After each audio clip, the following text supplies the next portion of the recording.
weather for Ottawa and the Valley. This is City News 101.1 everywhere. It is Thursday, February 16th. Good morning. I am Damilola Unime. Right now in Ottawa, cloudy 1 degree. In Smiths Falls, it is 2. And here's just making news in Ottawa and the Valley. The newly created LRT subcommittee is meeting this hour, discussing the latest report on the LRT from the Transportation Safety Board. Now, that report does indicate the system poses a safety risk. The city says after a meeting 2 weeks ago with TSB officials, they have written confirmation it is safe. Laura Shantz with Ottawa Transit Riders Group says it is very concerning to have vastly different statements. In the TSB report, we hear talk of, that there are ongoing safety issues, that this is, to them, quite a big concern. And on the OC Transpo end, it kind of feels like everything's fine here, nothing to look at. We'll do a lot of inspections, and, it doesn't seem that they have the same level of concern as the TSB does. The city says it is still waiting for the analysis of the wheel assembly failures, which led to a derailment in August of 2021. The wheel assembly is inspected on a regular basis and parts are replaced well before they are worn out. With the weather forecast for Ottawa and the Valley, here is City News weather specialist Denise Andriachi. Mostly cloudy today. We already reached our guaranteed high of 6 early this morning. Temperatures just continue to fall throughout the day. And we have the threat of some freezing precipitation, but also some snow, 5 to 10 centimeters later on tonight for Ottawa and Smiths Falls. Overnight lows near -9. It will feel like -14 with the wind chill. This morning's guaranteed high, 6 degrees. City News time is 10:02. Ottawa police need your help locating a missing 53-year-old man. Police say Jacqueline Iak was last seen in the noon hour of Wednesday, February 8th in the area of Jeanne d'Arc and St. Joseph. Jacqueline is Indigenous, 5'6", and weighs 110 pounds. She has black hair and brown eyes. Jacqueline was wearing a blue jacket, black pants, black boots with white striped sole, and a purple and black winter hat when she was last seen. She is known to frequent the downtown core. A picture of Jacqueline is at our website, ottawa.citynews.ca. Anyone with information is asked to contact police. And an Ottawa student is facing multiple charges following an investigation into an incident at a school on 10th Line Road. The Hate and Bias Crime Unit charged the unnamed student with counseling suicide, criminal harassment, and mischief. The incident happened in September and October of 2022 when a student had sent messages police say were motivated by sexual orientation to another student via email. The accused student will appear in court at a later date, and police asking anyone who has been a victim of hate-motivated crime to contact them. I am Damilola Unime. For news anytime, follow up online at ottawa.citynews.ca. Connecting you and your community. This is the Sam Laprad Show on City News 101.1 FM and 1310 AM. Well, happy Thursday, everyone. I'm Sam Laprad. I'll be with you for the next 3 hours. We have a very busy show for you today. Lots of different perspectives. We're going to be speaking about everything from bylaw when it comes to dogs that are unleashed. We're going to be speaking with former Ottawa Police Chief Vern White on the retirement of RCMP Commissioner Brenda Lucki. Lots of different topics for you today, so we want you to stay here all day with us on City News. We wanted to get caught up today with Julia Drydick. We talking about a subject we've talked a lot about here on City News, and that is human trafficking. We're going to be talking about something today that I've never even thought of, and that's why we bring Julia on. Hi, Julia. How are you? I'm good. How are you doing? Good. Julia is the Executive Director of the Canadian Centre to End Human Trafficking. Before we get into this angle of human trafficking, which I'll be honest with you, Julia, like I just said, never thought about this. Give us a sense of really the challenges in terms of human trafficking in this country. How bad is this issue? So the data we have is just the tip of the iceberg, and that's because people just don't understand the issue. You're not alone. Now, while more than 96% of Canadians support our agricultural sector, 55% of Canadians either don't believe or don't know that labour trafficking is even an issue in Canada. Each year, we accept 775,000 people from abroad on work permits. And while many are treated fairly, we're seeing an increase of people experiencing exploitation, abuse, and threats. So give me a sense, then somebody is working, just give me a sense of what country maybe they would be coming from, Julia. So our work with migrant workers, which is documented in our most recent report, come from a variety of countries, but the vast majority coming from Mexico and Latin America. So someone arrives here in Canada to do seasonal work, or is it to be here all year round? Over 30% of those arriving on work permits are coming through temporary foreign worker permits. So this can involve working in manufacturing, but we're also seeing the vast majority taking place in the agricultural sector. So this is really the lifeblood behind our local agricultural industry. These are the folks picking the fruits and making it so that we can actually buy local in our grocery stores. So I'm making an assumption, but do migrant workers come maybe from Mexico or another country hoping for a life in Canada, or are they hoping to work here and return to their country because of maybe higher wages here in Canada? I'm just speculating. So the way the system is designed through temporary foreign workers is there's actually basically no pathways to permanent residency or citizenship. But one of the problems we're seeing is that both illegal recruiters in their home countries, but also employers will deceive them into thinking that there are actual pathways. And they'll hold that over their heads to keep them in incredibly exploitative, unsafe, but also manipulative working environments. Because, Julie, they would be leaving their family then, right? One of the biggest issues we've heard from migrant workers is how emotionally isolating and hard it is for them to leave their families. These are hardworking people that are coming in sometimes for only 3 to 6 months to do the work that many Canadians simply will not do, all with the hope of just building a better life for themselves. But when they arrive in Canada, they can be often treated with deceit and threats and a totally different set of standards than what they were promised. And I can only imagine COVID-19, as it has affected pretty much everything, has affected migrant workers as well. Would I be right there? Absolutely. So it's been a long-standing issue that many migrant workers deal with cramped and unsuitable living quarters. In our research, we also found that this was just compounded by COVID. So while many did actually have access to vaccines, there's also a significant proportion that were in poor housing conditions that made social distancing absolutely impossible. So 30% of the migrant workers we talked to said they were forced into very poor housing conditions upon arrival. And, you know, it's so interesting because we often, political leaders and Canadians, point to other countries on human rights issues. And here we see our own issues in this country. It's a little bit hard to sort of understand how we're pointing fingers other ways. Oh, it's absolutely happening here. Similar to sex trafficking, this is not an issue of smuggling people across borders or it happening in other countries. The vast majority of migrants are coming through on legitimate and legal pathways. They're here legally, and it's once they arrive that they're then exploited, which then can also result in forcing them into being out of status. So what's the answer, Julia? In talking to migrant workers, I think one of the things we need education at every step of the pipeline. So migrant workers need information about their rights before they enter Canada, when they arrive, and after. And the more they understand their rights, the more that hopefully they can access services. But one of the issues, too, is that migrant workers coming in through temporary foreign work permits are tied to one employer.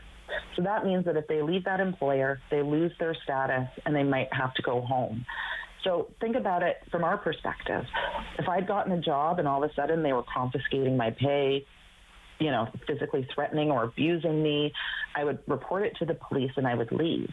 But that's not something that temporary foreign workers actually have access to. You can do it through legal channels, but they're incredibly hard to access. So they just simply don't have the same mobility rights that the rest of us Canadians enjoy. So let me understand. I mean, we obviously need migrant workers, 770,000 people. We don't have Canadian workers that are willing to do this work. So who's overseeing all of this, Julia? Like, who's got their eyes on what's happening with migrant workers from a political perspective? It's a real mix between federal and provincial jurisdictions. The federal government do have certain protections and systems in place to be able to provide open work permits for people who are experiencing exploitation, but all of the labor inspections happen at the provincial level. And I would say that there's not enough coordination or even training and awareness through those labor inspections to be able to detect the signs of labor trafficking, but also to intervene in ways that aren't going to put migrants at greater risk. Mm-hmm. They don't want to get in trouble. They don't want to get deported, and they're incredibly afraid.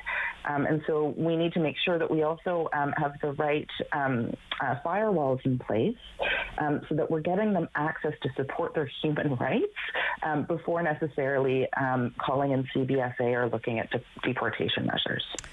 Julia, learned a lot today. Let's stay in touch on this issue, okay? I want to follow the story more. Absolutely. Thank you so much for having me. No, my pleasure. Julia Drydick joining us, Executive Director of the Canadian Centre to End Human Trafficking. Really interesting topic there today, and one that we're going to follow here on the Sam Laprad Show. When we come back, we're heading to Cornwall. Come with us, everyone, on City News. Sam Laprad will be right back on City News. 101.1 FM and 1310 AM. That's the way I kill my skill sharpen, because I've been here sharpening. What's going on, y'all? It's Jay Morris, a.k.a. your favorite light skin. And you're going to check out my performance on Encore Ottawa 3 coming up this week. Let's go. All again. Murderation. 911, call it in. Me, I murder every... Play 4 games of bingo from the comfort of your own home each Monday at 7 p.m. for your chance to win money from our $2,000 regular bingo or $5,000 super bingo night. Kiwanis TV Bingo, Mondays at 7 p.m. on Rogers TV. Hello, I'm Liz Dowdswell, Lieutenant Governor of Ontario. In 2008, carbon monoxide, a deadly invisible gas, killed an entire family in our province. That tragedy led to a new law requiring homes with potential CO sources to have alarms. John Gignac's family members passed away that day, and he shares his story to save others. Please make sure you have working CO alarms in your home. Protect your family today. Leonard Thompson, 13 years old, diabetes mellitus, 65 pounds. Starve the child to let them live? The treatment's as cruel as the disease. It's a death sentence. Dr. Banting, this could be it. He's the first to receive this trial. But will it save him? It's not pure enough. So we try again. And again. And again.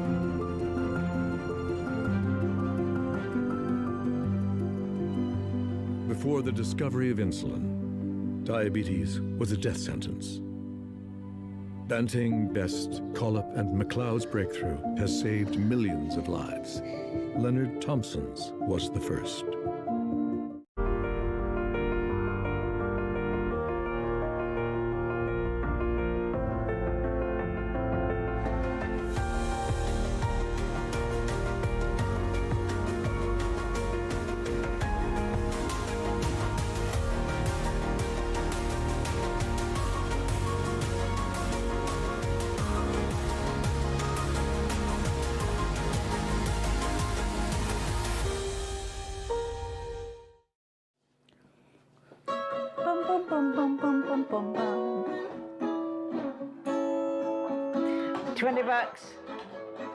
$20.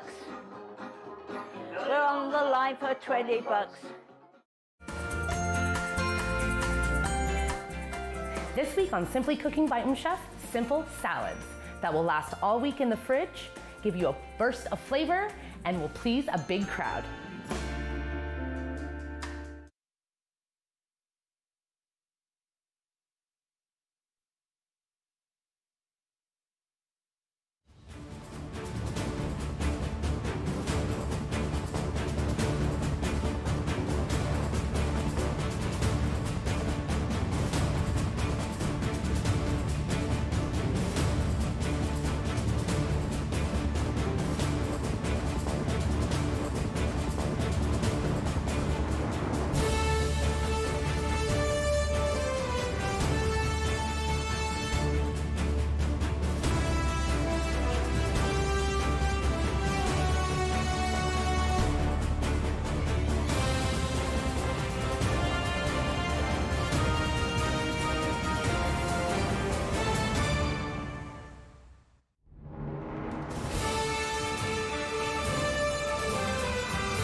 Laprad Show continues on City News. 101.1 FM and 1310 AM. Well, we're heading to Cornwall, everybody. We wanted to get caught up with their mayor, which is Mayor Justin Towndale. Hello, Mayor. Oh, good morning, Sam. Mayor, this topic we're going to be talking about today is surprising to me in terms of the numbers of asylum seekers looking for help from Cornwall. My understanding is there's 3,300 asylum seekers in Ontario, and close to 800 are in Cornwall. Do you have the resources, Mayor, to care for these asylum seekers? Well, I think the honest answer is no. We have resources and we're maxing them out currently. We're doing what we can with what we have, and we're adding additional resources as we can. But, as you mentioned, that's a substantial number for our community. I just read another number this morning which indicated that Ottawa has 300. And, I believe Ottawa's population is around 1 million people, and, all the resources that come with that, whereas Cornwall, we're just under 50,000, and here we are with almost 800 asylum seekers. So it's been very difficult for us from a resource perspective. And so let me ask you, why Cornwall? Why are asylum seekers heading to your city? I think it's because we do have the advantage of certain facilities here. We are home to what is now called the Dev Center, which was formerly called the NAV Center, and it's a large conference center on the east side of the municipality. It has several hundred rooms, dining areas, conference areas, classroom areas, etc. So it is a great location to house people, especially displaced peoples. And the federal government has done so there in the past. It's basically a one-stop shop facility, and I think that's one of the driving factors. However, recently IRCC has expanded their facilities into a local hotel, the Ramada Inn. So they're housing, I believe it's just over 100 people there as well. And I can't even imagine, people are coming to you and they're looking for, I'm assuming, everything. Yeah, that's correct. I mean, so we are providing what we can and what is required. There were some community organizations that stepped up as well, like ACFO, and they were providing services on the ground. They had a contract with RCC, which recently ended. And from our perspective, we are administering the provincial programs that the asylum seekers are eligible for to get some funding and resources while their hearings are being held. And the issue that we're facing right now is that the municipality is responsible for 50% of all administration costs, and that involves salaries as well. So we have brought on additional staff to try to help the caseload that has increased substantially, but we have to absorb those costs currently. So that's been a big issue for us. And in addition, now with about 500 hotel rooms, maybe a little bit more off the market, we're going to be seeing an economic impact in that respect as well. Where, for example, our municipal accommodation tax, we're projecting a $300,000 loss for the year, and we are learning that we are in danger of learning some conferences that have been held here annually due to lack of space, unfortunately. Wow, it's the trickle-down effect, right, of this kind of issue for sure. Let me ask you, Mayor, when you look for help, where are you looking? Are you looking to the federal level, the provincial level? Where are you looking for some attention on this issue? Absolutely. I mean, we've been raising the issue with RCC for some time. Our staff do meet with them, but it would seem that for the time being, it's been falling on deaf ears. My understanding is that RCC's position is because we're administering provincial programs, they're expecting the province to compensate us for those costs, but our agreement with the province does not allow for that. Although recently our MPP, Nolan Quinn, has indicated he will be looking at possibly helping us with those costs at the provincial level. But from our perspective here, we feel that the federal government is responsible for these costs because they've essentially downloaded these services onto us, and we are helping immigrants, refugees, asylum seekers, and displaced peoples within our community on their behalf. And don't get me wrong, we're very happy to do so. Cornwall is a very welcoming community. We're a generous community. We want to help. We really do. But we can't do everything. We just can't do it all. Eventually our resources will run out. And when I think about tourism and like you mentioned, conferences and that type of thing, it would be very challenging, obviously, because you're going to miss that revenue. But I also, on the flip side, think about affordable housing and maybe the pressure that it might put on Cornwall. Is that a correct assumption that would also be challenging? Absolutely. I mean, like most municipalities across the country, housing is a major issue for us. We are fortunate that one of our larger projects with 77 units for affordable housing will be coming online on July 1st, and we're going to be breaking ground on another project which will have 27 two-bedroom units later this year. So we're progressing in that regard, but it certainly provides further pressure on our system in this case. And how can residents, residents of Cornwall, support you in this? Are you looking for them to also maybe reach out to officials at the other levels of government to talk about the strain this is putting on the people of Cornwall?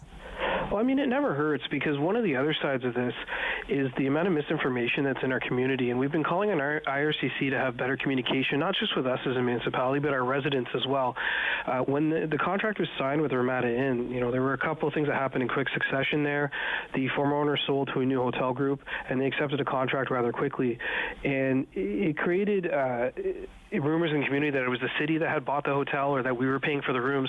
And as you mentioned when you touched on housing, that being an issue for us, people were wondering, well, why are we paying for those rooms when we're not putting enough money into housing or addressing the homelessness issue and things like that. So that creates strain and tension in the community. So, I would encourage people, if they have concerns, to certainly reach out to the federal government to try to get answers or to voice their concerns as well, because their voices need to be heard. My office has been fielding comments from residents and trying to answer questions as best we can. But again, we don't have all the answers. Mayor, I really appreciate your time. Thanks for joining us. Thank you.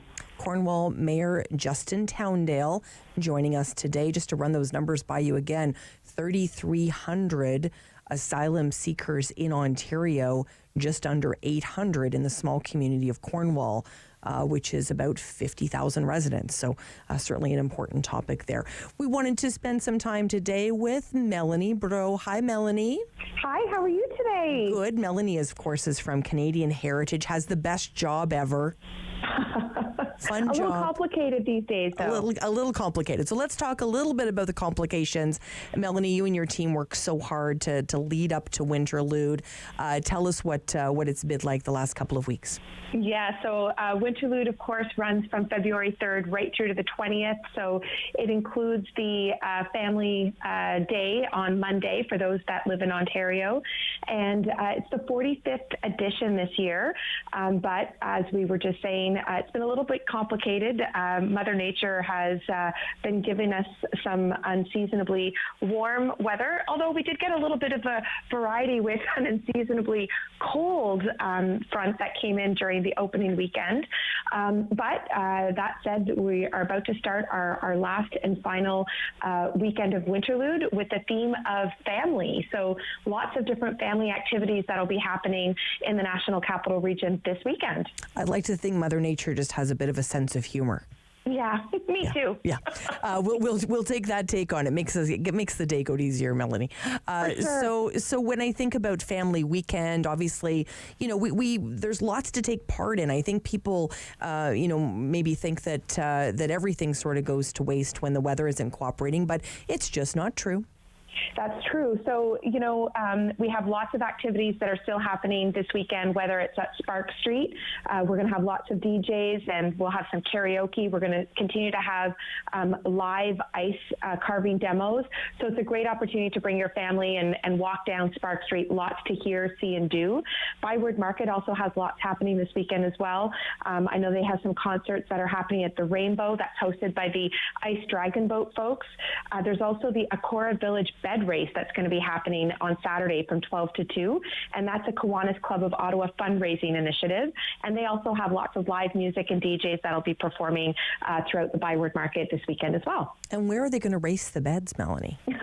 Right down in the Byward Market. It's just crazy. I don't know if you've ever seen it before. I have. I used to help organize it many years ago. Yep. That's awesome. Mm-hmm. So, they've got these great big beds, they decorate them, and then they race in heaps of 4 throughout the 2-hour period of time. And it's just so much fun to see. Everybody comes out, they're in great moods. It's very animated.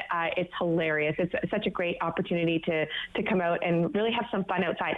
And the weather this weekend is looking like it's going to be winter weather in the National Capital Region. So a little bit chillier than what we've been experiencing this week. We've got some snow coming as well, so it really will be hopefully the epitome of winter in Winterlude. Do you feel like you're sort of a meteorologist as well? I feel like I've learned a lot Yes. about the weather. I don't think I've ever analyzed the level of detail that we have this past Winterlude, on a weekly, daily, sometimes hourly basis, but it is what it is. Just also to mention, there's lots of indoor activities happening this weekend as well. So Canada Science and Tech Museum has an open door. I believe it's on Saturday, February 18th. And there's also the Big Bang Festival that's happening at the National Art Center as well. So lots of family-friendly activities for folks to come and participate at. Wonderful. And I hope on Tuesday you have a day of rest. I don't know about Tuesday, but coming soon. Okay, perfect. We'll count on that. Melanie, thanks so much for joining us, and stay in touch for all the fun stuff that Canadian Heritage does. Thank you so much. Thank you. Melanie Burrows, Director of Capital Celebrations and Program Operations at Canadian Heritage. Hopefully you get down to Winterlude and enjoy everything it has to offer. When we come back, former Ottawa Mayor Larry O'Brien will be here. We're going to talk a little LRT. Stay with us here on City News. Sam Laprade will be right back on City News. 101.1 FM and 1310 AM. Hello, I'm Jim Deeks, host of Canada Files. I hope you'll join me each week for interesting and informative discussions with some of Canada's most impressive people. Ladies, leave your man at home tonight. Hi, this is Dominique Orley. I'm a part of Encore 3, and be sure to catch my set this week. We are going downtown, leaving out all your stress and your sorrow. After a night out with your friends, there's always options for getting home safely. You could call your BFF, your mom or dad, whoever you can count on for a safe ride home. You could call your favorite cab company or 1-888 taxi guy. Or you could use the Arrive Alive smartphone app to help you choose your ride. Be it a friend, transit, or taxi, getting home safely is app easy. Now available for iOS and Android devices. Visit arrivealive.org to find out more. Arrive Alive. Drive sober. At Celebrate Ottawa, we love showing you something a little different. We showcase remarkable people highlighting the city's diversity in arts, culture, sports, and nature. We will show you features that prove Ottawa is a vibrant and exciting city. We'll entertain you and we'll even teach you new things. Join me, your host, Lila Grine, as we explore and celebrate Ottawa.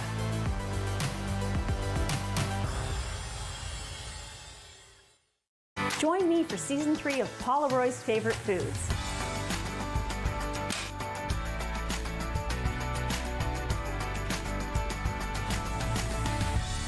Whew, that was a lot. I think I need a nap. Hi, I'm Justice. And I'm Nia. And we believe dreams fuel revolutions. That's why we're engaging with Canadian icons and the causes they support. Join us for these inspiring conversations and find out how you can be revolutionary. Number 1 for local news, traffic, and weather for Ottawa and the Valley. This is City News 101.1 everywhere. It is Thursday, February 16th. Good morning. I am Damilola Unime. Right now in Ottawa, 1 degree. In Smiths Falls, it is 2. And here's just making news this hour. An Ontario regulator is warning real estate brokers and agents to be vigilant for fraudsters impersonating homeowners looking to sell properties. The Real Estate Council of Ontario issued notice this week amid reports those fraud claims are on the rise, with one insurance investigator saying his firm was looking into several cases in Ontario. The council, which regulates real estate professionals, says valuable real estate can be a prime target for sophisticated criminals. It said registrants who fail to verify a client's identity could face a disciplinary suspension and fines of up to $50,000. The Smiths Falls OPP detachment is asking for the public's help locating an individual wanted for violent offences. 30-year-old Chase Hayes, a Smith Falls native, is wanted for charges including 2 counts of assault and uttering threats to cause death or bodily harm. Chase is described as 6'3", about 152 pounds, and has blue eyes and brown hair. Anyone with information of his whereabouts is asked to call the police or Crime Stoppers, and if you see him, police say not to approach. A new survey finds that most Canadians are sick of tipping, according to data from the Angus Reid Institute. Nearly 60% of Canadians surveyed say they'll prefer a service-included system where employees receive higher wages as opposed to optional tips. Over 3/5 of Canadians surveyed say they have been asked to tip more in recent years, but only 1/5 say they pay less than 15% for the tip.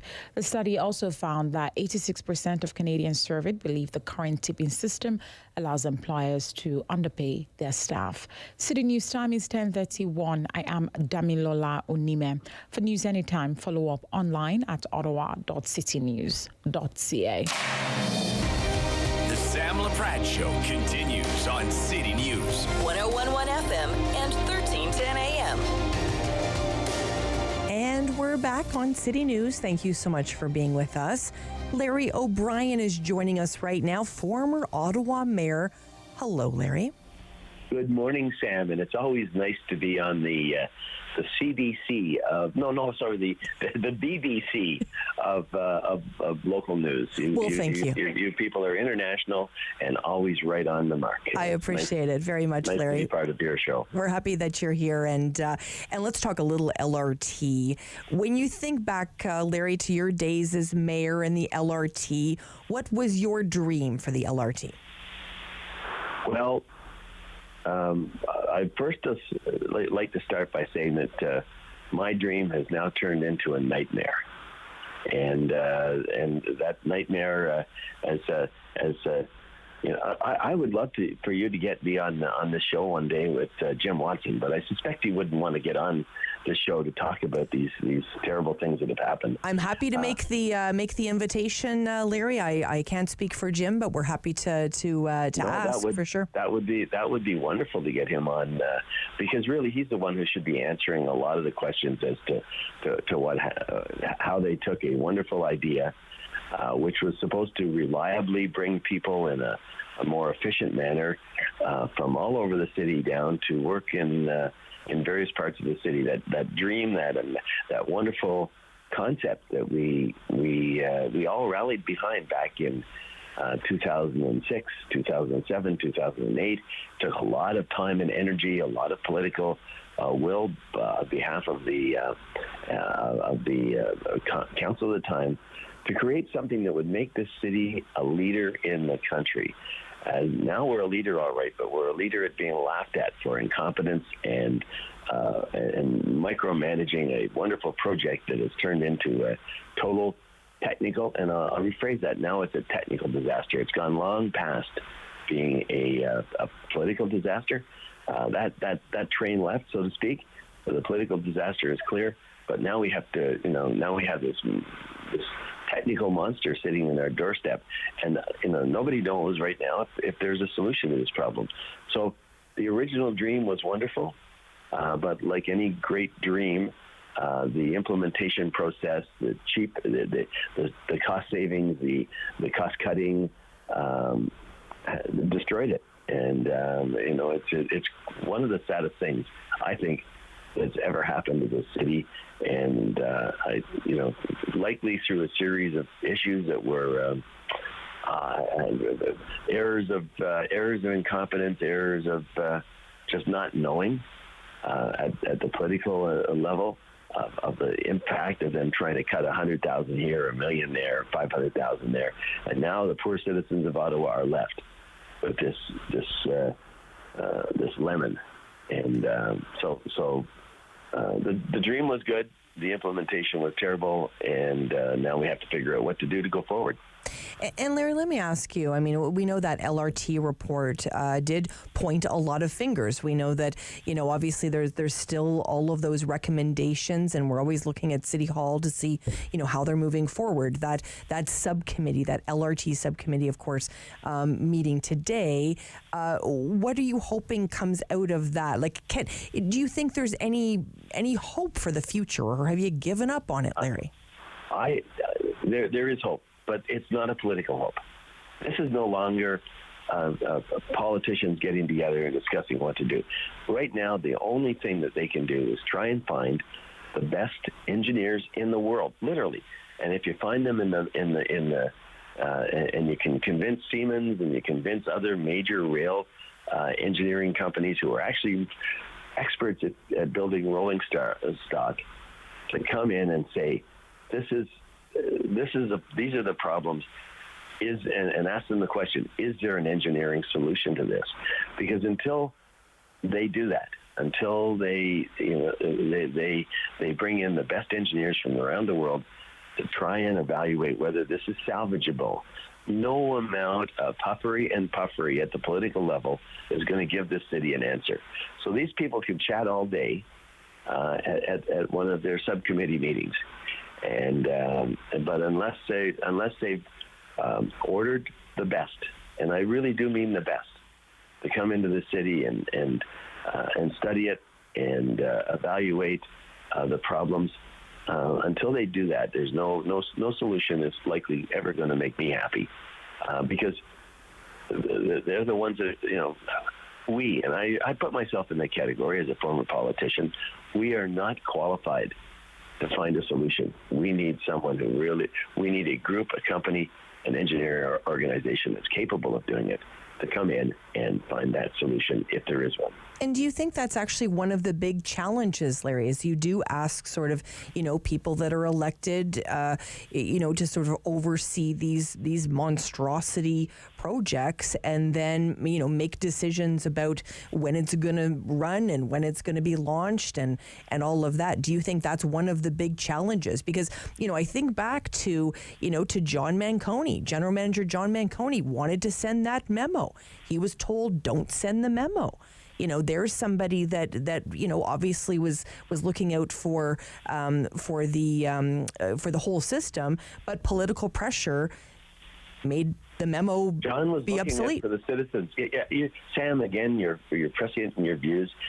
John was looking out for the citizens of Ottawa, and he knew exactly what you're saying, that no politician should have gotten in the way of making decisions on that project, because they, what they were making decisions on what they knew, which is the budget. How does this look politically? How would will I be able to get reelected if we delay this for another 2 weeks? Those are the sorts of decisions that need to be thrown those are the sort of perspectives, Sam, that need to be thrown in the trash can. This is not the time for politicians to even put their nose in it. They created the problem. So get them the hell out of the game and bring in the pros. And I don't think there's any nice way away. If we're going to have free speech in this country, we have to be prepared to be a little bit offensive sometimes. So I don't care if I'm being offensive to the political class. That doesn't matter to me. What we need is the facts. We need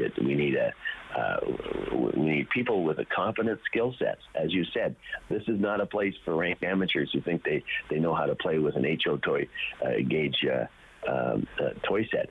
This is a game where we have to bring in the pros. And to this point, I haven't seen them do it, except I think they contracted one small guy. They can't do that. They have to go on knees to Siemens and say, Siemens, please give us access to your best engineering people, because you're the only one who solved this problem in cold weather, and you also have great experience global. Or they go to some universities and get some of the best technical engineering minds in the world. Get an MIT squad up here. Larry, as a former mayor, what do you say to Mayor Mark Sutcliffe about this? He's been in this job, sort of rounding out about 4 months, and this would weigh heavy on his shoulders because people are looking for answers. So talk to Mark. What are you saying to Mayor Sutcliffe? Mayor, you were handed a big bag of poop, and you don't have the skill sets. Nobody around you has the skill sets to solve this problem. Go out, find the best people in the world to come in and give you a true engineering valuation. And now is not the time to be cheap. Don't go low bid. Although, and I would suspect Mayor Sutcliffe is beginning to wonder exactly why Jim Watson came to him and said, "I want you to be the next mayor." I mean, if I was Mr. Sutcliffe, I'd be a little annoyed right now at what Jim Watson left me, because this whole thing falls squarely on the shoulders of Jim Watson.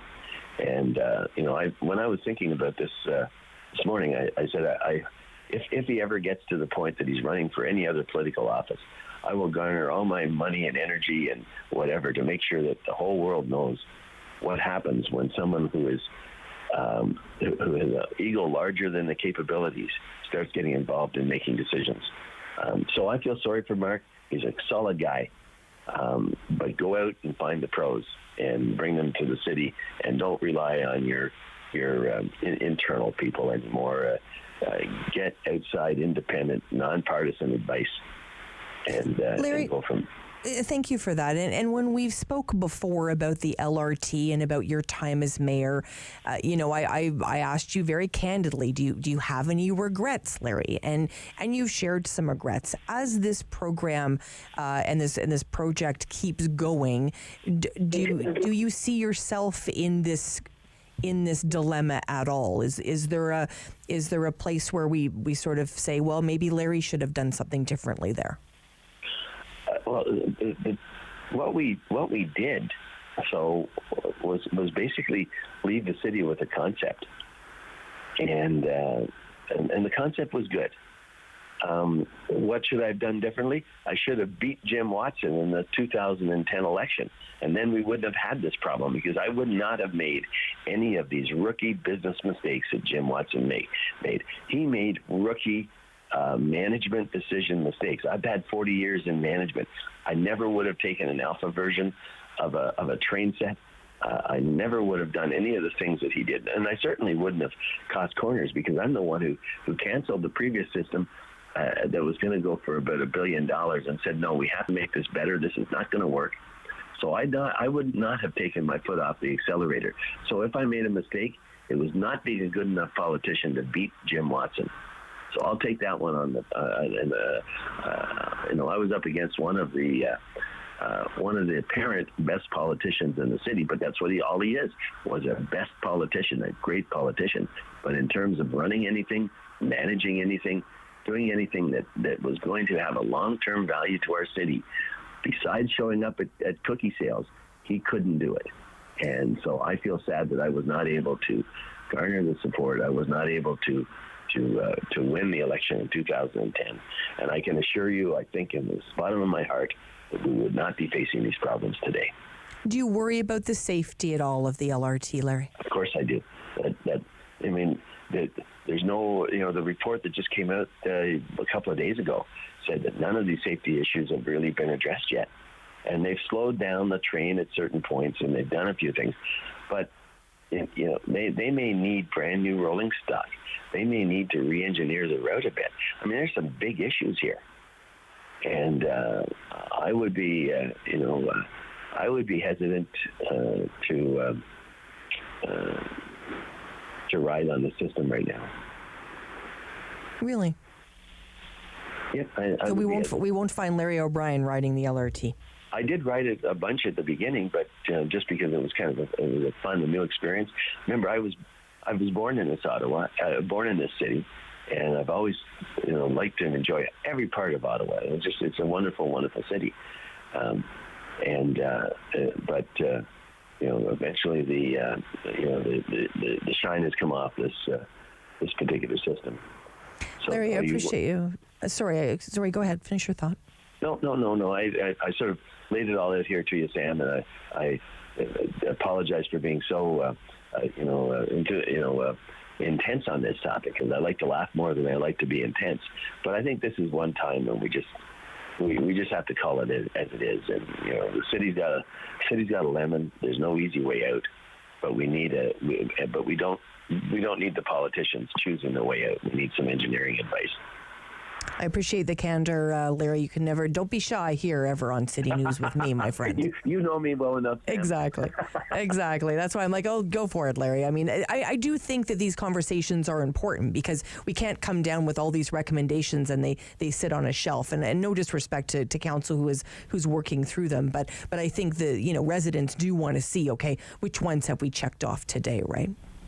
And are they doing it are they honest about it? Have they got all the facts yet? Mm-hmm. No, they don't.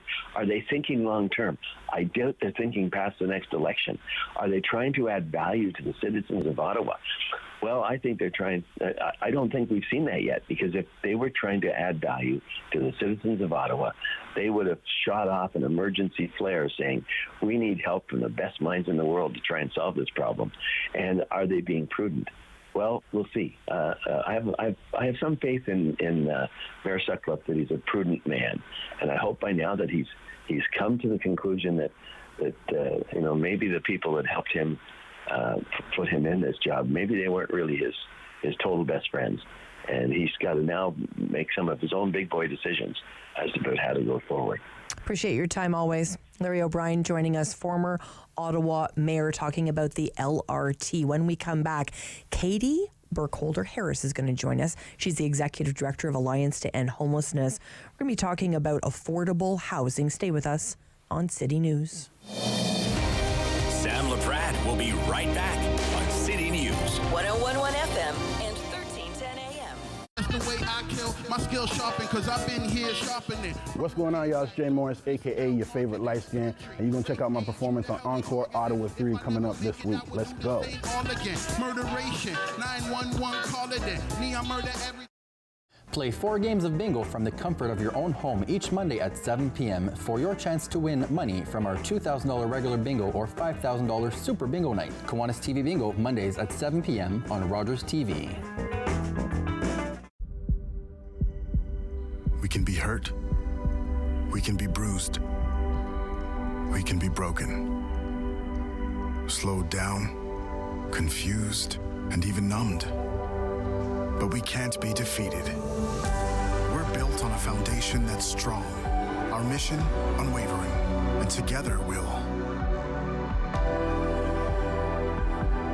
beat as one. On Thursday's Daytime Ottawa, the Ottawa Japan Karate Association is celebrating their 50th anniversary. So we'll talk a little bit about how they are planning to celebrate that incredible milestone. Also, March break is coming up. We'll give you some ideas if you're thinking of traveling. There is lots to think about. And we're going to introduce you to a local comic book author. If you love comic books like I do, you're going to want to tune in to Thursday's Daytime Ottawa. Hi, I'm Meg from AIM Fitness, and I'm here with my buddy Fit Finley. Join us every week for Fit Over 50. We'll take you through some low-impact and high-intensity workouts designed to improve your strength and your balance. All you'll need is a resistance band, some light hand weights, and also your water bottle and a sturdy chair. Tune in right here on Rogers TV and let us be part of your weekly routine. The devastating earthquake that struck Turkey and Syria has left thousands of people dead, and many more have lost their homes. Millions continue to be in need of emergency assistance. The Humanitarian Coalition is responding to the urgent needs. You can help. Donate today at together.ca. That's together.ca. The Humanitarian Coalition. Together, saving more lives. Bum, bum, bum, bum, bum, bum, bum. $20. $20. We're on the line for $20. This week on Simply Cooking by Chef, simple salads that will last all week in the fridge, give you a burst of flavor, and will please a big crowd.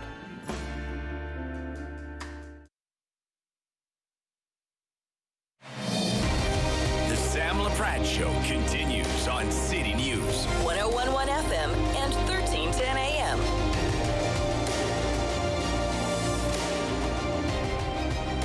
Well, one of the people that we go to talk about affordable housing is Katie Burkholder-Harris. She joins me now. Hi, Katie.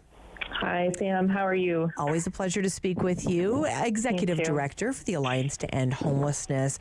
And, Katie, when I think about some of the, announcements we've heard, federal government announced $18.5 million for 48 units. We know, of course, municipal government has got some money earmarked as well. Is it enough, Katie? We heard from yesterday from the Ottawa Small Landlords Association that, they were kind of saying that Justin Trudeau should be embarrassed for holding a news conference for 48 units, right? I mean, it just doesn't seem like it's enough. Yeah, and I think that's, always the challenge with the level of housing crisis that we're in. You're right, it is never enough. I think the value of the $18.5 million is that it's specifically targeted towards supportive housing, which is the type of housing that is nonprofit, so there's no profit motive, no shareholders on the other end, and it's providing additional supports for people who do need that. It's tough to get funding for that kind of stuff, and so I think in that sense it is valuable. But I hear that frustration of 48 units feels like not much. I will say that in the Ottawa context and in most places, people with really high needs only kind of make up about 15 to 20% of the homelessness population. And so more and more, we have folks who literally just cannot afford the rent, because rent in Ottawa right now, it costs $2,000 for a one-bedroom apartment. It is unaffordable. So there's sort of two ends of the spectrum. The money that we're asking from council is more nonprofit housing.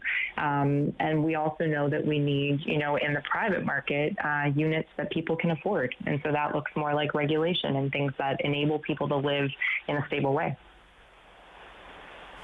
Is it frustrating, Katie? I mean, I don't know what we have to do to just sort of share with people that, it has to be housing first. I mean, you can have the greatest programs in the world, and there are some great programs. Do not misunderstand me. There's great programs, but if somebody, is going to a program every day from 2 to 4 for mental health, and at 6 o'clock is checking themselves into a shelter or finding where they're going to sleep under a bridge, the 2 to 4 issue, it becomes irrelevant, really. Absolutely. And it's heartbreaking because more and more you hear exactly from folks that this is what's happening, right? This is not a niche issue anymore for people. This is not folks who only have had pretty rough experiences that potentially got them into homelessness. This is increasingly a story of, two working people in a household who cannot afford the skyrocketing price of rent.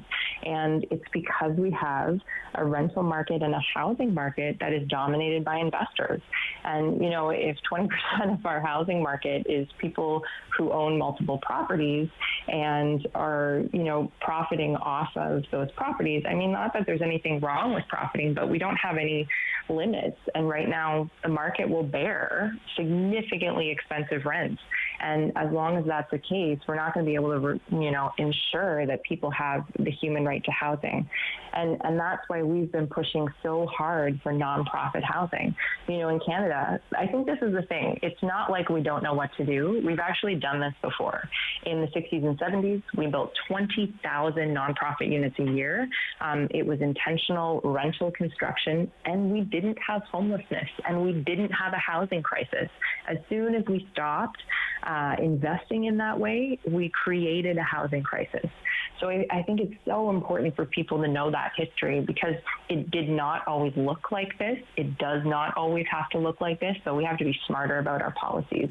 And I agree with you 100%, Sam. Like, housing first is absolutely where we need to be. That is the policy of the city and social service agencies, except if there's no housing. It's really tough to do housing first. So let me ask you, when you look back to the 60s and the investment that was made there, are those, and I'm not trying to be difficult, I swear, Katie, because I believe in everything you're saying, but are those some of the areas that are now sort of referred to as ghettoized? Like, are they sort of areas in town where it has become very challenging? I don't want to name them because I don't want to embarrass anybody, but you know what I mean about those areas of town. People go, oh, I don't want to live there. I think the tough thing is that any building that's 50 years old or more needs a lot of upkeep, right? So we know that that's the ongoing operational cost of developing housing. But I also think, you know what, we have great examples of building in more recent years beautiful nonprofit housing, like co-ops are a part of that. And right now, mixed market models are the way forward. And we don't see, you know, nonprofit housing being only folks who are all in one area in terms of just making quite little, but really a mixed market model and, you know, the development of community where folks are engaging with each other. So moving forward, I think it's really about build beautiful nonprofit housing. And that's what we've done and seen in other countries. Canada actually has the lowest amount of nonprofit housing of the OECD countries. We're at about 3-4%. And if we were to double it, we would start to get ahead of this problem. But I think it's important to note Scotiabank told us that we need to double it in a report 3 weeks ago. So, you know, when the Scotiabank is leading that charge for nonprofit housing, we need to, that's the thing that's going to help us balance the market again by having housing that is not beholden to shareholders where folks need to make a profit, or even individual mom and pops who need to make a profit, right? It's really about making sure that housing is a human right and not just an investment asset. And what I love about, I was involved in a mixed rental project about 5-6 years ago. And what I loved about that is that, you know, people that were paying the full rent really did sort of enrich that building and really encourage others as well to keep the building looking beautiful. And, you know, everybody took pride of ownership, right, in terms of renting there. So it really is a model that I've really appreciated as well. Katie, always appreciate your time. Thanks for the great discussion today.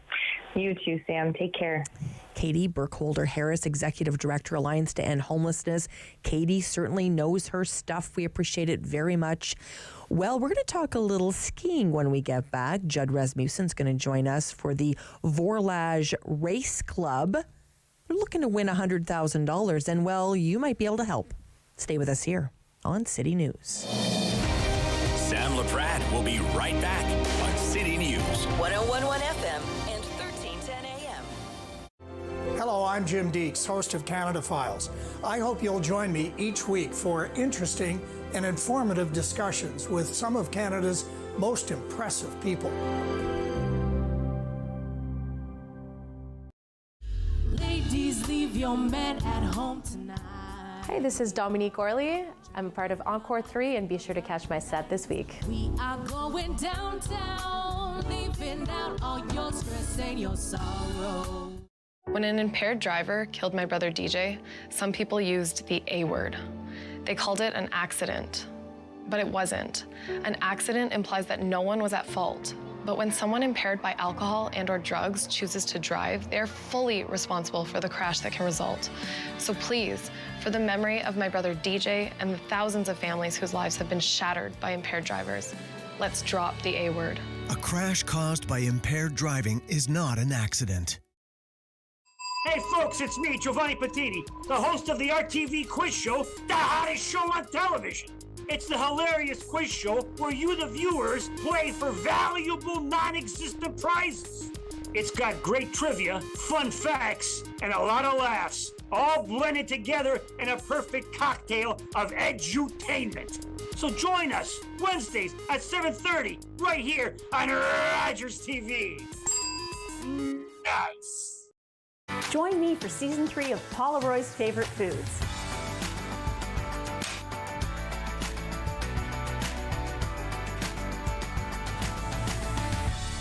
Whew, that was a lot. I think I need a nap. Hi, I'm Justice. And I'm Nia. And we believe dreams fuel revolutions. That's why we're engaging with Canadian icons and the causes they support. Join us for these inspiring conversations and find out how you can be revolutionary.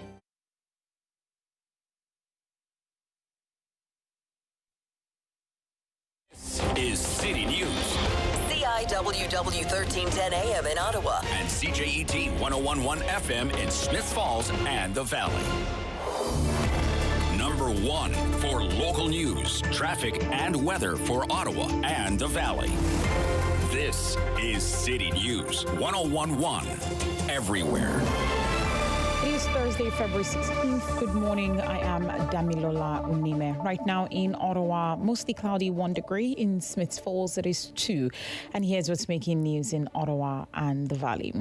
The City of Ottawa has finally responded to provincial inquiries, recommendation into the light rail. City News reporter Chris Curris has the details. 11 of the 103 recommendations have been already implemented due to the settlement reached between the city and RTG.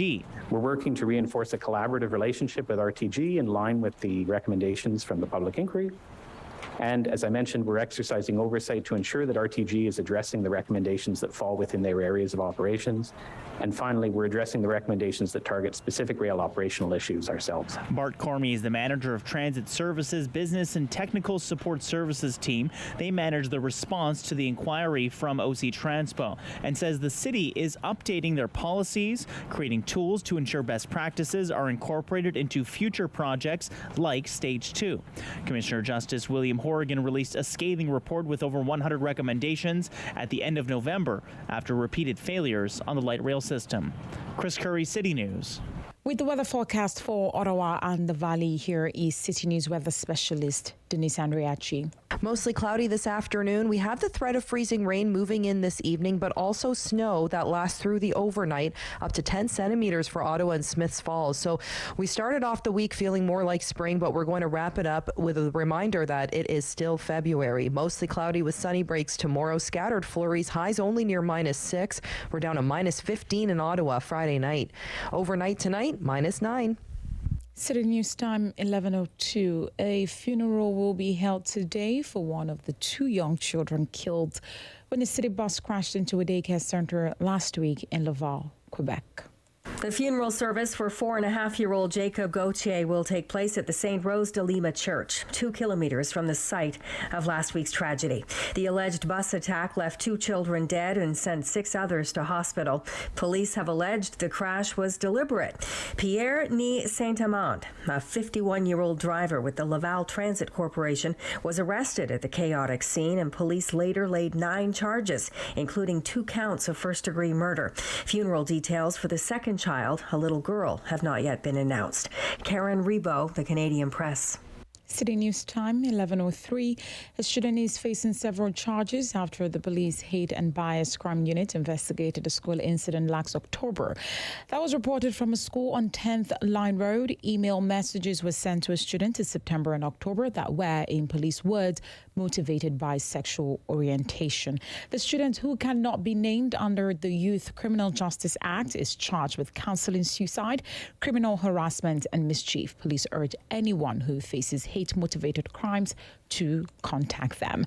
Meanwhile, the Lanark OPP detachment have laid multiple charges against 2 men in the region following an investigation into a violent crime involving a firearm.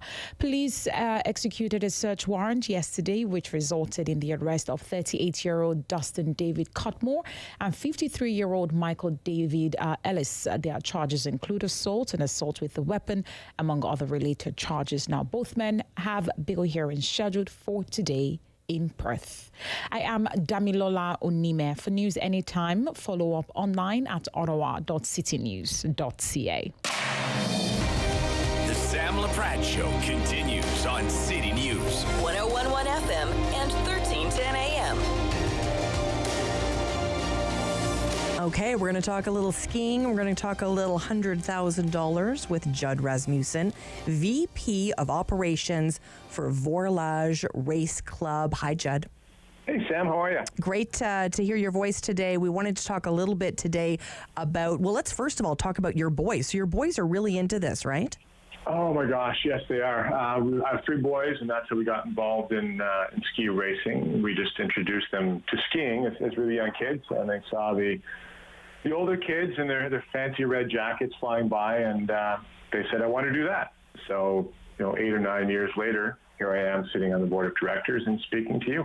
Fantastic. So give us a sense of where the boys are skiing and where all these ski racers are racing. Well, we ski out of the Vorlage Race Club, which is in Wakefield, part of the Vorlage Ski Hill that many of your listeners are probably familiar with. It's a not-for-profit. It's been around since 1973, so this is our 50th year. Our club is probably on the smaller side. It might be the smallest in the region. The kids range from 6 to 16 years of age, and it's completely run by volunteers. Wow, I had no idea. Yeah, and nor did I, to be honest. So I think most parents, when you get into any sport, unless you participated yourself, right, you don't know the time commitments and you don't know the cost. That's for sure. So you wake up one day and realize, well, all my time and all my money is going into supporting my child's athletic career. A child times 3 for you. A child times 3, indeed. Yeah, that's why we stopped. Yeah, absolutely. So give us a sense, Judd, in terms of Vorlage and what they have to offer there, and really why you're pursuing the $100,000. Thanks, Sam. Yeah, Vorlage. I mean, every hill and every club has its own brand, if you will, or sense of community. Vorlage has always presented itself as the family destination. And as I said, we're run by volunteers, as most clubs are, but volunteering isn't mandatory at our club. So it's necessary for the club to function, but it's not mandatory for you to volunteer. And yet for 50 years, we've managed to thrive. And that sense of supporting each other, a sense of supporting your kid, pulling for a common good, which is common in any community, any not-for-profit, has really brought people together at Vorlage. And one thing I've noticed in the past 8 years is that what's unique is that it kind of gets in your blood. So you look at our club right now, all of the 20-plus coaches used to race at Vorlage. Some of the coaches have come back with their own kids who are now at Vorlage. We get people volunteering who are no longer involved with the club, but they spend so much time there, so they can't get away. So they come back and they pitch in too. So it's a special place. We're really happy to be a part of it. And Mackenzie Financial has launched this competition about 3 years ago to support ski communities. So it could be a ski hill too, I guess. And as I said, we run on a cost recovery basis. So there's no extra money. And we try and keep our fees low so it's sort of financially accessible to families. Again, as any parent knows, sport is expensive. So when this contest opportunity arose, we thought, let's throw our hat in the ring. And the response has been amazing from people in Wakefield, from people at Vorlage, and of course people within the club. And so the idea is that Mackenzie Financial would give $100,000. This is a lot of people are vying for this money. How can we support Judd, people listening here on City News? I'd love to support as well. What do you need from us? We need, well, you're right, there's 42, or probably more now, communities vying for this, and we're sitting 5th.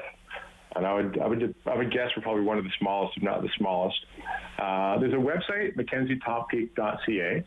If you head there and you type in Vorlage, and we'll come up, you'll see our page.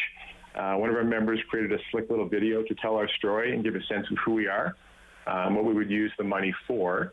It's an effort to essentially to keep the kids warm. In a new warming hut. But you go to mackenzietoppeak.ca, you search for Vorlage, and you hit the nominate button. And then you just type in your name and email. And each nomination counts for 10 points, and you can do it every 24 hours. That's fantastic. When's the deadline, Judd? The deadline, I believe, is March 8th. So we have about 3 weeks left of competition. And what we're seeing when we look at the Mackenzie website, the leaderboard, is we're competing against Grouse Mountain in Vancouver, Fernie, British Columbia, some really big communities, and we're holding our own. So any vote we can get from Ottawa, the surrounding community, we really benefit from it.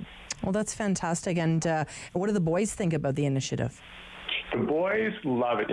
Sam, and not just the kids. I'll admit, when we just signed up, I was worried about being embarrassed. Because we are so small, these things can go either way, right? You try and do a fundraising thing, and if no one participates, it's kind of egg on your face.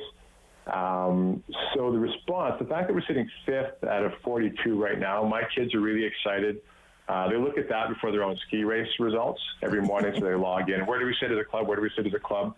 I have people email us from Wakefield. They're not involved with the club, but they're in that community. We've had alumni email us. Wondering more they can do. So everybody's really excited about this. And again, it just sort of reflects that family and community spirit that our club has. Fantastic. And the warming hut, is there one existing, or is it really old, or is this something brand new? It's old. The club is 50 years old. Certainly the hut, I would say, is older than that. Oh, wow. It's about 14 by 14 feet. The other day when the temperature dropped really low, remember that we had a day it was about minus 30 or more, the power just cut off. So one of my kids won't even go in it. He just says it's better to just sort of ski and stay warm because you'll come out colder than inside. So it's time. We started looking at doing something years ago, and now this competition arose. We thought, why not go for it? Because I don't know if we deserve it, but we can certainly benefit from it. Absolutely. Well, maybe we've inspired somebody or lots of our listeners today on City News to get out there and vote at the Top Peak website. And hopefully next time we're talking, Judd, you're going to tell me that, you got the $100,000. I would love that, Samantha. Thank you so much. I would love it too. Judd Rasmussen joining us, VP Operations, Vorlage Race Club. Appreciate his time today. When we come back, Roger Chapman's going to be here, Director, Bylaw and Regulatory Services for the City of Ottawa. We're going to be talking about unleashed dogs. Stay with us on City News. Sam Laprade will be right back on City News. 101.1 FM and 1310 AM. That's the way I kill my skill sharpen, because I've been here sharpening. What's going on, y'all? It's Jay Morris, a.k.a. your favorite light skin, and you're going to check out my performance on Encore Ottawa 3 coming up this week. Let's go. All again, murderation, 911, call it in. Me, I murder every... Play 4 games of bingo from the comfort of your own home each Monday at 7 p.m. for your chance to win money from our $2,000 regular bingo or $5,000 super bingo night. Kiwanis TV Bingo, Mondays at 7 p.m. on Rogers TV. When it comes to drugs, how much freedom is too much for kids? Drugs are out there. Will my teen feel free to say no around other kids? I didn't live drug-free when I was younger. Can I admit that to my kids? Drugs worry me, but how can I feel free to talk about it with my kids? Questions about drugs and kids? Call or chat to get real-time support.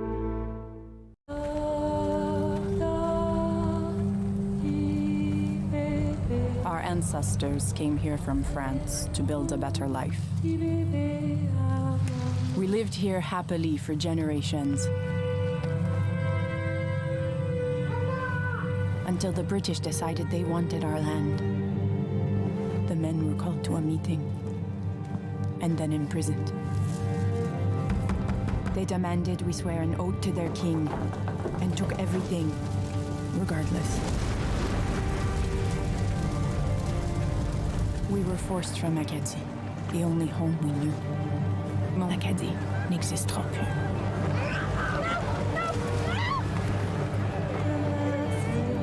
From 1755 to 1763, over 10,000 Acadians were ripped from their homeland. Despite this, Acadian culture endures in Atlantic Canada. Everyone loves a snow day, but less fortunate kids in Ottawa are missing out because they don't have a warm winter snowsuit. Help kids in need and have fun at the same time by joining the Snowsuit Fund's Snow Angel Challenge. Simply fall back in the snow, make a snow angel, and upload your photo or video to social media. The Snow Angel Challenge, a very cool way to help keep kids warm. Visit snowsuitfund.com to learn more and donate. Bum, bum, bum, bum, bum, bum, bum, bum. $20. $20. We're on the line for $20.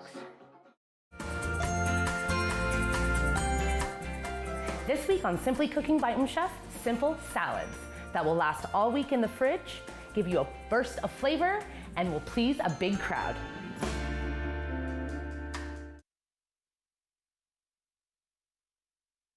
The Sam Laprade Show continues on City News. 101.1 FM and 1310 AM. Well, so many people during the pandemic got a pandemic puppy. I know we did. We got 2. We know that lots of people love taking their dogs out, but we have to follow the rules. And Roger Chapman is here to help us understand them. Roger, of course, Director of Bylaw and Regulatory Services with the City of Ottawa. Hello, Roger. Good morning, Sam. Roger, always a pleasure to spend time with you. Give us a sense of the complaints that you're getting in the community regarding unleashed dogs.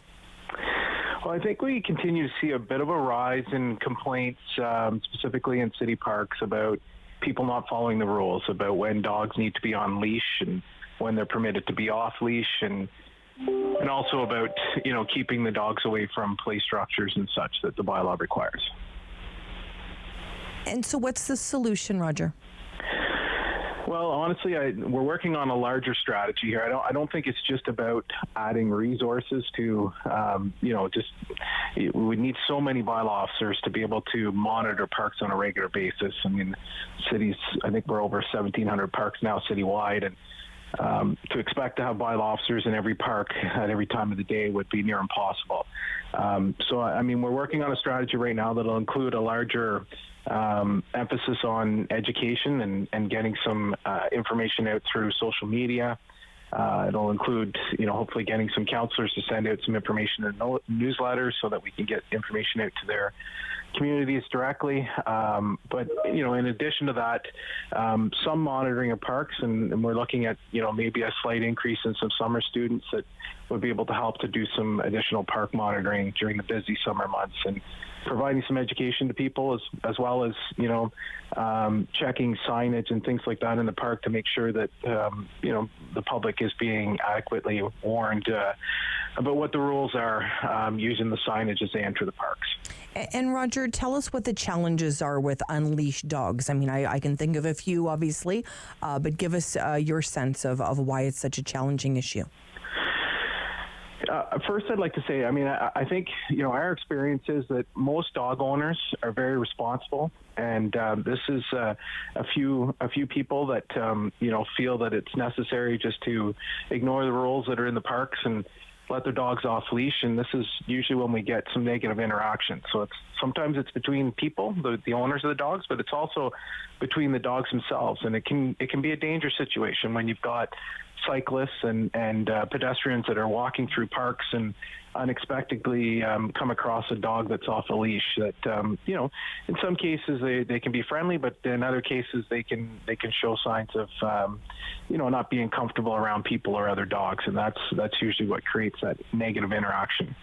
And how difficult is it, Roger, to have all the bylaw issues sort of, under your watch and managing that budget and managing bylaw officers? I mean, I've said to you time and time again, I really respect the work you do, because I couldn't be a bylaw officer. I found it, one of those jobs where it can be a bit thankless at times, but yet when we call you, we're so grateful that you're there. I don't think, you all get the respect you deserve. It's really challenging to sort of monitor all that. But how do you sort of manage all of those resources within the budget you've been given?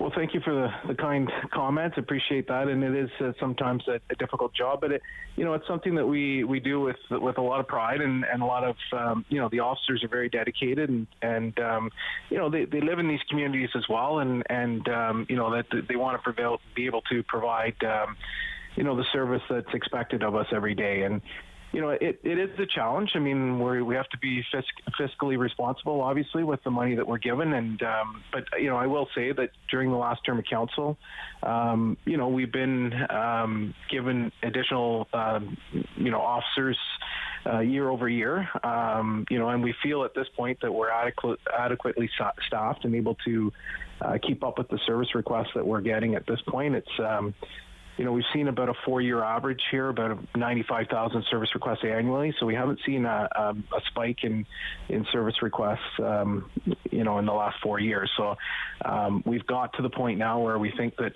the officers can handle the call volume that they're receiving. But it's something that we monitor on a weekly basis. I mean, seeing trends where things are increasing, and we try and focus enforcement in different areas to try and help with education and informing the public of new bylaws or There's sometimes there's amendments that are done that there's additional work that has to be done. Anytime you see any change in the bylaw or new bylaws that are introduced, we always see a spike in service requests, obviously, but after a year or so, that usually settles down a little bit. So it's just to find that, trying to find that. The right number of service requests for each officer, and we do that in comparators across the province. So, but we feel that we're there right now, so we're in a good place. So, Roger, people might be sort of listening in their car right now, and they're saying, "Okay, well, Roger, where can we walk our dogs unleashed? Is there anywhere to do that?"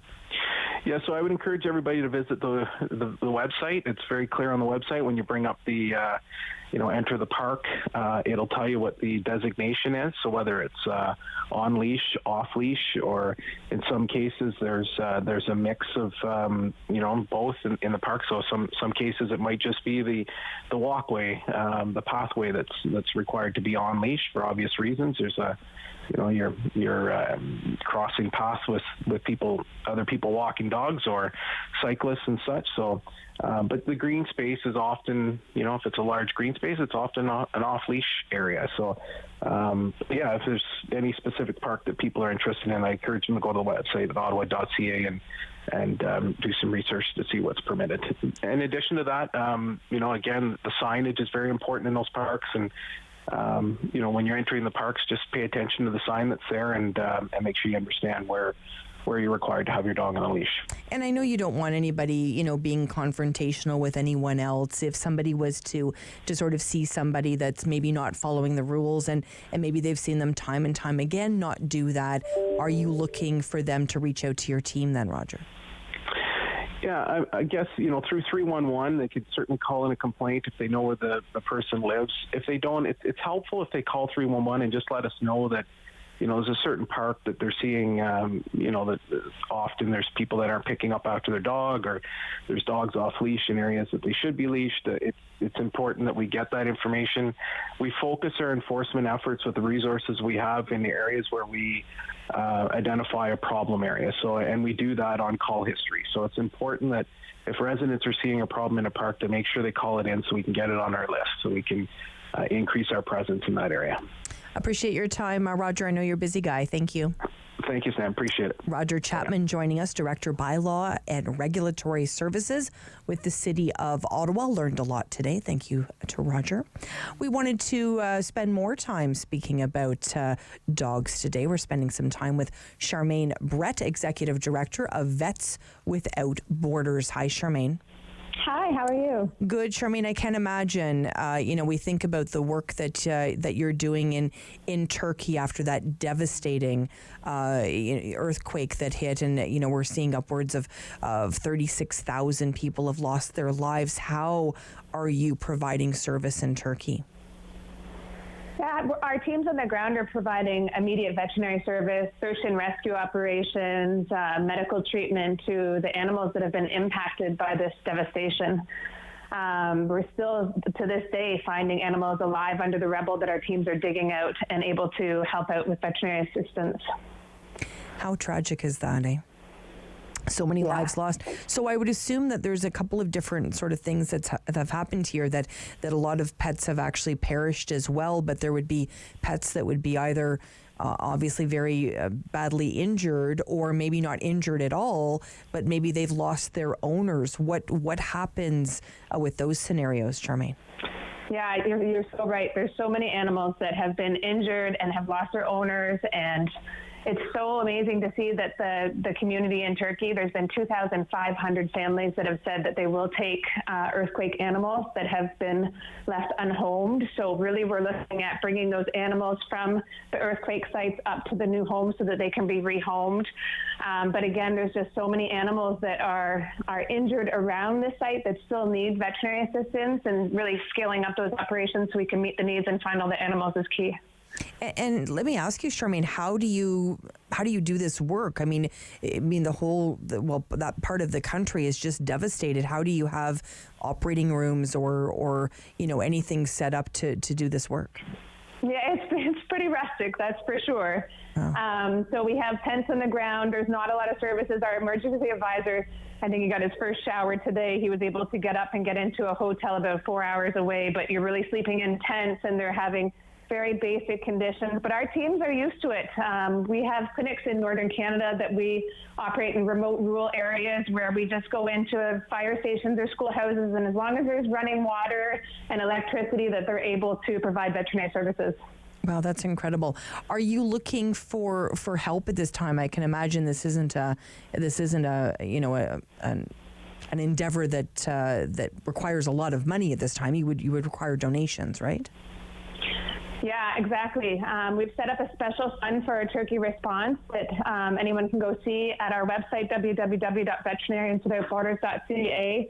And we're really looking to scale up our response efforts. There's a lot of need to set up additional clinics around the site so that we can meet the needs of the injured animals and help them find rehoming. Also just feeding the animals and setting up these feeding stations so that they can survive throughout this devastation. Oh my heavens, I never even thought about the food requirements there. Yeah. Well, that's why you're the executive director, Charmaine. You're thinking about all this. And so vets that, obviously get trained. I mean, I can only imagine that, there's such a need for vets here in Canada that the vets that you have, working with, Vets Without Borders, I'm assuming that's not, a job where you get paid a lot of money, but you're really doing incredible work. What would you say about all the vets that give their life this way? It's amazing. We have so many amazing volunteer veterinarians that help throughout the world, in Canada, Sub-Saharan Africa, Southeast Asia. It's amazing to see the veterinarians, how passionate they are and how much they want to give back. And we're just so grateful to have them with us. Well, thanks for sharing this side of the story, Charmaine. Let's stay in touch, and if we can help any other ways here on City News, let me know, okay? Thank you so much, Sam. Charmaine Brett joining us, Executive Director of Vets Without Borders, talking about that relief work happening in Turkey. So many different perspectives on that devastating earthquake. Took so many lives, and just thinking about the people both of Turkey and of Syria. When we come back, we're going to speak with a representative from the Canadian Medical Association. And this topic is really difficult to talk about. It's talking about medical professionals receiving hate correspondence. I just don't get this. I need to dig deeper into this. Stay with us here on City News.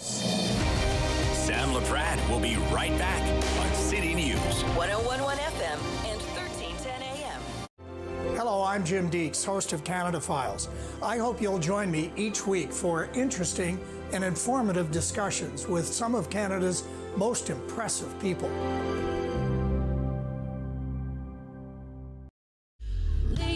Leave your man at home tonight. Hey, this is Dominique Orley. I'm a part of Encore 3, and be sure to catch my set this week. We are going downtown, leaving out all your stress and your sorrow. The regulars, the guys who keep this place in business. Last week, they had something to celebrate. Jason had just finished university. So they toasted his profs, his TAs, his old roommates. Well, they toasted just about everyone. But I worry about and take care of my guys. So even when I know they're not driving, sometimes that means bringing them a little surprise. And then they had a drink to me. Brought to you by Smart Serve Ontario and Arrive Alive, Drive Sober.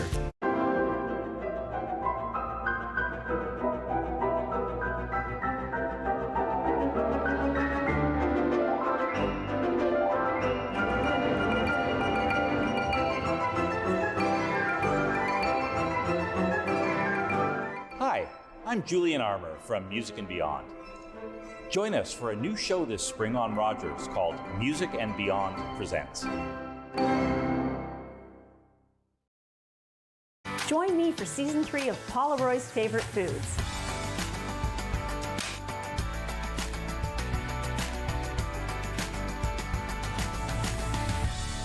Whew, that was a lot. I think I need a nap. Hi, I'm Justice. And I'm Nia. And we believe dreams fuel revolutions. That's why we're engaging with Canadian icons and the causes they support. Join us for these inspiring conversations and find out how you can be revolutionary.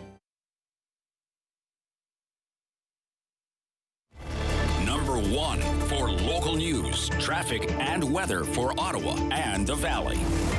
This is City News 1011 everywhere. It is Thursday, February 16th. Good morning. I am Damilola Unime. Right now in Ottawa, 1 degree. In Smiths Falls, it is 2. And here's what's making news this hour. The manager of Transit Services Business and Technical Support Services team says the city is working to restore a collaborative relationship with RTG. He says they are also exercising oversight over RTG's work and also Transport's rail operations. In response to the provincial inquiry's recommendations into Ottawa's LRT, Bart Cormier also says the city is updating its policies and creating tools to ensure best practices are incorporated into future LRT projects, including Stage 2. Now, if you are tired of tipping, you are not alone. A new Angus Reid survey finds tipflation is increasingly becoming an issue for people. It finds most Canadians are being asked to tip more and more often. People also say that as they're constantly being asked to dish out more, some do not feel customer service levels have improved. 59% of those asked say they prefer a service-included model, which means no tipping, and it is based on higher wages. The United Nations has launched a funding appeal for $1 billion to help humanitarian agencies in Turkey assist millions of people affected by last week's earthquakes. Turkey's disaster management agency raised the number of people killed in the February 6th earthquakes to 36,187. NATO's chief called it the worst disaster on the alliance's territory. The revised death toll pushes the combined death in Turkey and Syria to 39,875. The figure is certain to increase further. Now, the UN already has reported a death toll of about 6,000 for all of Syria, which is more than the figures reported by government authorities in Damascus and civil defense officials in the northwest. City News time is 11:32. I am Damilola Unime. For news anytime, follow up online at ottawa.citynews.ca. The Sam Laprade Show continues on City News 1011 FM and 1310 AM. For the last number of years, we've spoke to the Canadian Medical Association, a number of representatives on so many different topics. Today's topic is really disturbing, and I wanted to speak with Dr. Alika Lafontaine. Hello, doctor. Hi, thanks for having me. I think about and thank you for being here. I think about all the different topics I've talked to the CMA about over the years. Of course, everything from COVID to a doctor shortage and everything in between. Today's is about hate, and I just need to understand this. I'm understanding from my research today that medical professionals are receiving hate, and I need to understand this. So give us a sense of where this is coming from. Yeah, so I'll first frame it on the side of the patient. So people are having a really, really tough time accessing care right now. We've often said that, the collapse of healthcare systems across the country have led to the worst access that many people have had in recent memory. 6 million folks don't have access to a doctor. You go to an emergency room, it's more than an 18-hour wait.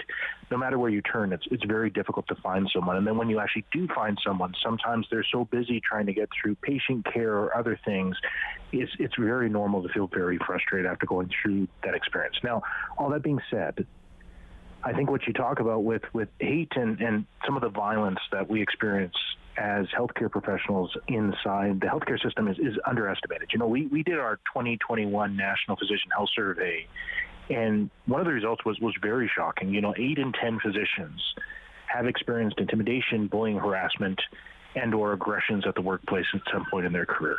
And I'm not accepted from that. I've been practicing as an anesthesiologist for 12 years. I've been kicked, I've been punched, I've been scratched, I've been spit on.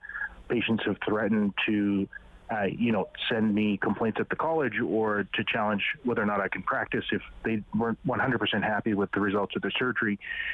People are getting incredibly more aggressive, and it's starting to spill over into places that you wouldn't expect. A place like the College of Physicians and Surgeons of Ontario now has changed some of their rules as far as people being able to visit and some of the ways that they do tribunals because of these risks of violence. There are different folks that have been in the news where, patients have, followed them and, sent derogatory things online and also threats of violence. This problem is getting worse, and it does track with the frustration and access that I think patients are having, but it's also a phenomenon in and of itself. It's unbelievable to me. I mean, I don't think anyone goes to medical school expecting to be, all the things you just said, spat, kicked, punched, all of that. That is absolutely ludicrous. What's the answer here? I mean, I just can't imagine somebody seeking help and doing that. Is part of this, I'm just going to ask the question, is part of this, people, is this mental health or is this just regular people really frustrated? I think you find people across the spectrum, but I'll say that the chances of it happening are just as likely if someone's under the influence of a medication as if they just walk through the door and they have no cognitive problems. This is a phenomenon that's stretching across all types of patient encounters. And I think one of the first things that needs to be done, and one of the great parts about having the show focus on this today, is physicians don't often have a forum to talk about these things. We often hear about nurses and care aides and other folks within the system experiencing these things because they have unions and spokespeople. As physicians, we don't have those same sorts of platforms. And, we're often told and trained, and it's an important part of who we are and how we practice, patient confidentiality. So it's not uncommon for me to have been attacked at work and then come home and not tell my wife about it because it has to do with the patient experience and these other things. So talking about this openly and finding a way to platform these issues in a way that's both safe for patients who are experiencing care and providers who are experiencing the harm, I think is really, really important. And so how does it affect, I'll ask you the personal question, you don't have to answer it, but how does it affect your mental health? How does it affect the mental health of physicians that are there to care for us? I mean, if we're causing, our physicians to have some mental health crisis, this is a really bad cycle that we're in. Yeah, I completely agree. There's two things that are really driving people pulling back from medicine or leaving medicine entirely. The first is just our own frustration that we can't help patients, and the second is unhealthy working environments. And this is a part of it. Like it can't be underestimated. Its effect. And so, for myself, there are things that I've learned over the years to help to mitigate some of these harms. Like I do watch for folks that I think are more likely to attack me. There's different red flags, people's tone of voice. I differentiate between a person who's yelling because they're frustrated and a person who's yelling because they might physically harm me, and I act accordingly. And I'm big, like I'm 6'2", right? And I'm 250 pounds. I'm a big guy. And so I have a much different experience than, a colleague who, is 5 feet tall and 120 pounds. And so I think even the experiences of these things across genders and, cultures and physical statures and other things is very different as well. And so I think it's important to realize that we're all not experiencing this the same way either. Thank you so much for sharing. I can't imagine this is the topic that you'd be preferring to talk about today, and I appreciate you sharing this, especially your story. Yeah, thanks for having me. Dr. Alika Lafontaine joining us today, Canadian Medical Association. Well, yesterday afternoon, we heard the news. RCMP Commissioner Brenda Lucki has decided to retire. We wanted to get the perspective of Vern White today, former senator and former Ottawa police chief, on Ms. Lucki's retirement. How are you, Vern? Good. How are you, ma'am? Good. Talk to me. Let me know. What did you think when you heard Brenda was retiring? Yeah, look, she'll have 5 years in the spring. I'm not surprised that she'll leave at the 5 mark. Every now and then you see some stick around a bit longer, but look, it's probably policing has been in one of its most difficult periods during her tenure, and not just RCMP, but policing overall. Recruiting is at an all-time low. Retention is challenging.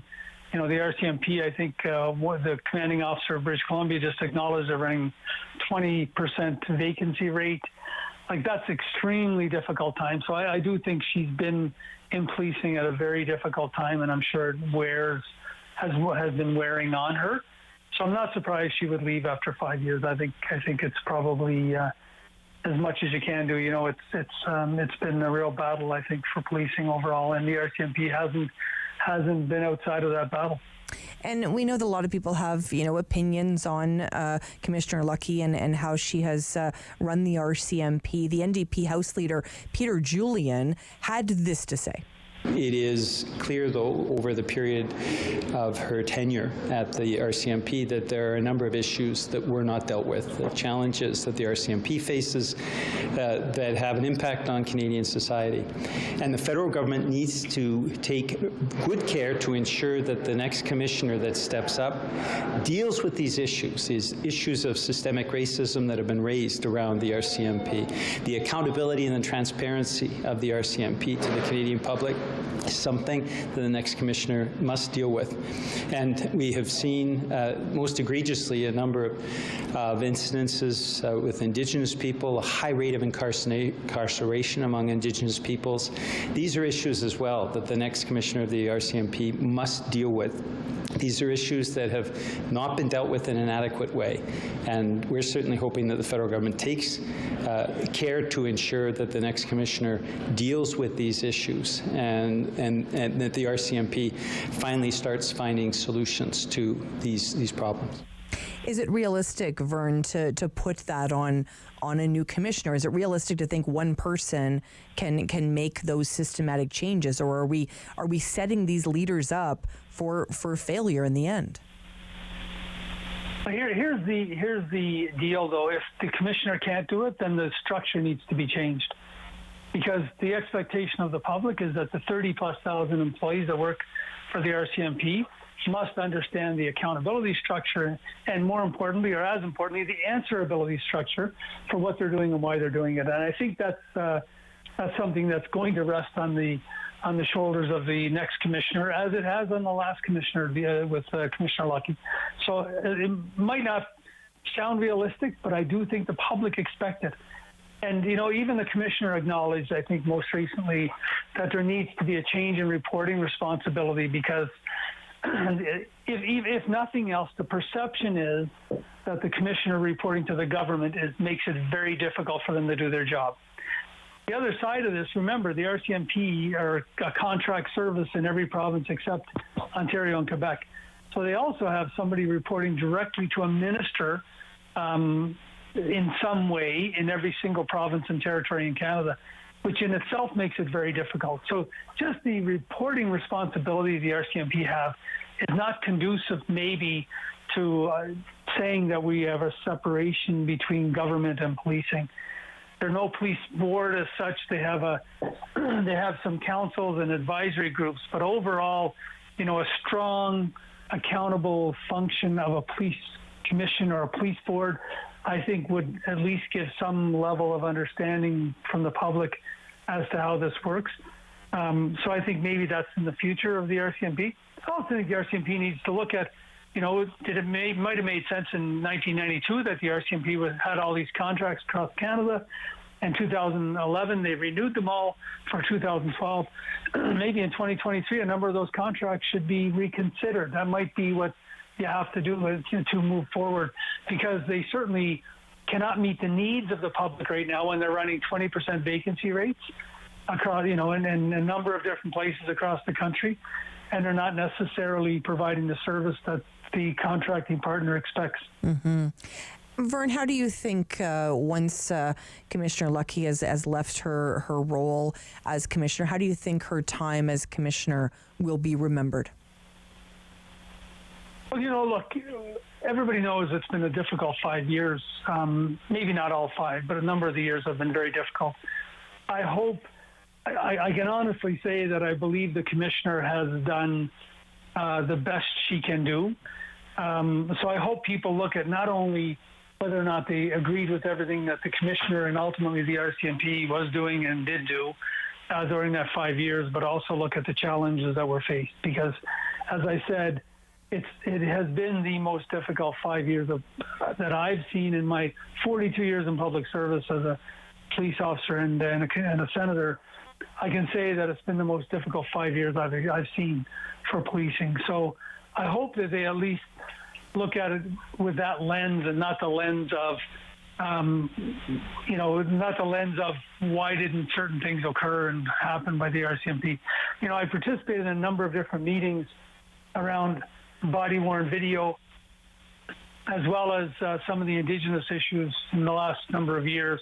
And I can tell you the RCMP were looking for solutions every single day, whether that was body-worn video, use of force techniques, use of force requirements, working in Indigenous and diverse communities in Canada. They were always looking for solutions. So I don't think that members of the RCMP were not wanting to satisfy the needs of their clients. So I hope people, respectfully look at it with that lens. And Vern, we just have a minute left, but how do you remember your time as an RCMP officer? I loved every second of it. I served 19 years in Northern Canada, so it was something I really enjoyed compared to, the administration side in Ottawa as an assistant commissioner, but I loved every day of it. I can say that the people I worked with loved serving Canadians and were proud to be a member of the RCMP, as, local police in Ottawa are proud to be Ottawa police officers. So, it's with fond memories and many challenges and more than a few tears that I served, but I can say that my service was spectacular for me, and most RCMP officers I worked with probably say the same thing. Vern, thank you always. Thanks, Anne. Take care, and best to your daughter. Thank you so much, Vern. Vern White is former senator, former Ottawa police chief, and you saw there, former RCMP, such a wonderful resource for us here on City News. When we come back, we're going to talk a little music with Eric Alper. Stay with us, everyone. Sam Laprade will be right back on City News. 101.1 FM and 1310 AM. That's the way I kill my skill sharpen, because I've been here sharpening. What's going on, y'all? It's Jay Morris, a.k.a. your favorite light skin, and you're going to check out my performance on Encore Ottawa 3 coming up this week. Let's go. All again, murderation, 911, call it in. Me, I murder every... Play 4 games of bingo from the comfort of your own home each Monday at 7 p.m. for your chance to win money from our $2,000 regular bingo or $5,000 super bingo night. Kiwanis TV Bingo, Mondays at 7 p.m. on Rogers TV. On Thursday's Daytime Ottawa, the Ottawa Japan Karate Association is celebrating their 50th anniversary. So we'll talk a little bit about how they are planning to celebrate that incredible milestone. Also, March break is coming up. We'll give you some ideas if you're thinking of traveling. There is lots to think about. And we're going to introduce you to a local comic book author. If you love comic books like I do, you're going to want to tune in to Thursday's Daytime Ottawa. When an impaired driver killed my brother DJ, my life changed forever. During the pandemic, all of our lives changed, and many of us turned to alcohol and drugs to cope. As life returns to normal, the increase in substance use from COVID has lingered, and some police services report an increase in impaired driving that caused heartbreak and devastation. Now, more than ever, we need your commitment to never drive impaired, and to encourage all of your family and friends to do the same. Together, we can save lives. Do you have something to share? Let everyone know about your next meeting, your need for volunteers, or your fundraising event on the Rogers TV Community Billboard. Send us your words and we'll bring them to life on Rogers TV and rogerstv.com. When it's time to spread the word, go to rogerstv.com to add your announcement to the Community Billboard. As the fighting continues in Ukraine, thousands of people are fleeing for their lives, forced to leave everything behind. You can help them. Your donation to the Humanitarian Coalition will provide food, water, shelter, and medical care to the people of Ukraine who urgently need it. Call 1-855-461-2154 or donate online today at together.ca. That's together.ca. The Humanitarian Coalition. Together, saving more lives.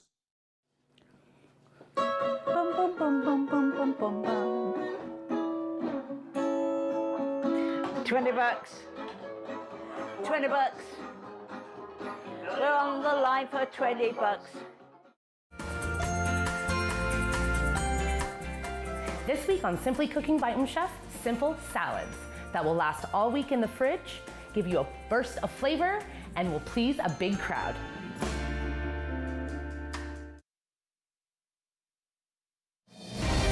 The Sam Laprade Show continues on City News. 1011 FM and 1310 AM.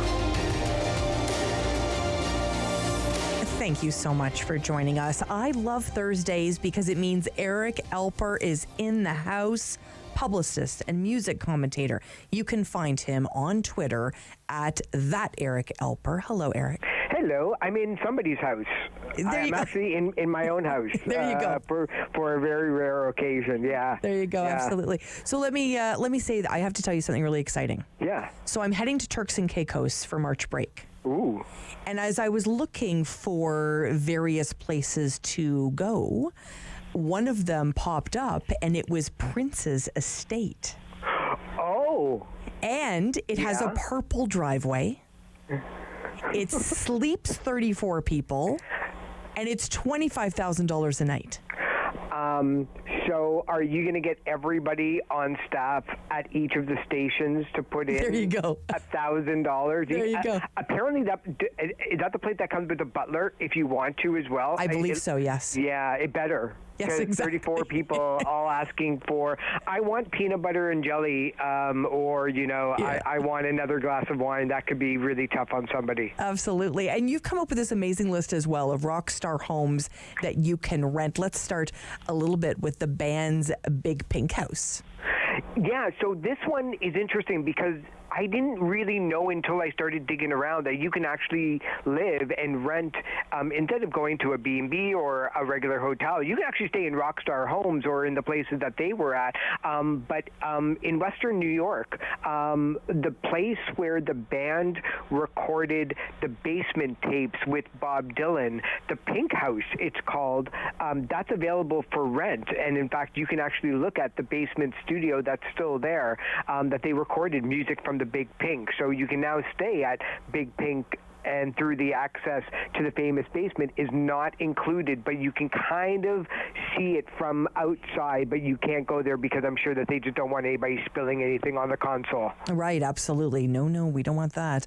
And let's think a little bit. I mean, there's so many people, really were into Kurt Cobain, of course, very tragically passed away. Talk to me a little bit about Kurt Cobain's apartment. Yeah, if you ever want to stay in Olympia, Washington for less than $100 a night, you can actually spend the night in Kurt Cobain's apartment where the lyrics for Nirvana's Smells Like Teen Spirit was actually written. I don't know if the graffiti is still on the wall, that another band member from another band wrote Kurt Smells Like Teen Spirit. And he thought that was so hilarious that he just decided to write a song called Smells Like Teen Spirit above it. So I don't know if they painted over that, and I hope that they cleaned up because I've seen pictures of that apartment, and it was absolutely disgusting. But, when you're 21 and trying to live like a rock star with no money, that's kind of what your place is going to look like. Right, absolutely. Hey, I want to go to Maui. Where could I stay in Maui? Yeah, Maui is great. Maui, you can actually stay in Jimi Hendrix's house that's called the Gingerbread House, and it's about 220 square feet, so it's not that much, and it's tucked away from the main roads, but there's still plenty of things to do. There's a spiritual growth a doctor that's still there, and it's a very, very quiet and quaint place. Surprising considering that he was such a larger-than-life guy, but I think he was using this place to get away from all of the paparazzi and the hubbub and the record labels that were probably bugging him all the time. Wow, so interesting. And I love Elvis.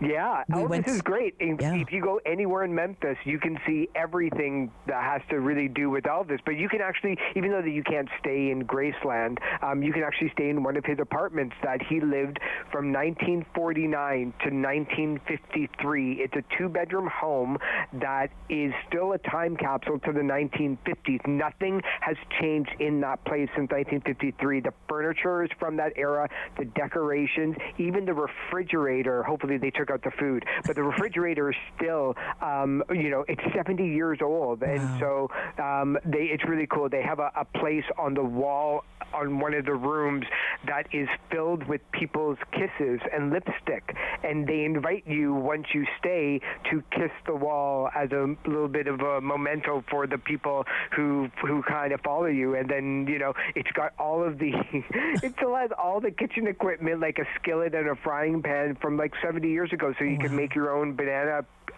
bacon and peanut butter sandwich, just like Elvis Presley did, and they'll supply the recipe so you can make it properly. That's so amazing. As you know, I visited Graceland, and it is really something to see. Like, everything is still the same there. Oh, it's bizarre. And the color combination, everything's just wild. Like, you can't believe that somebody actually lived there.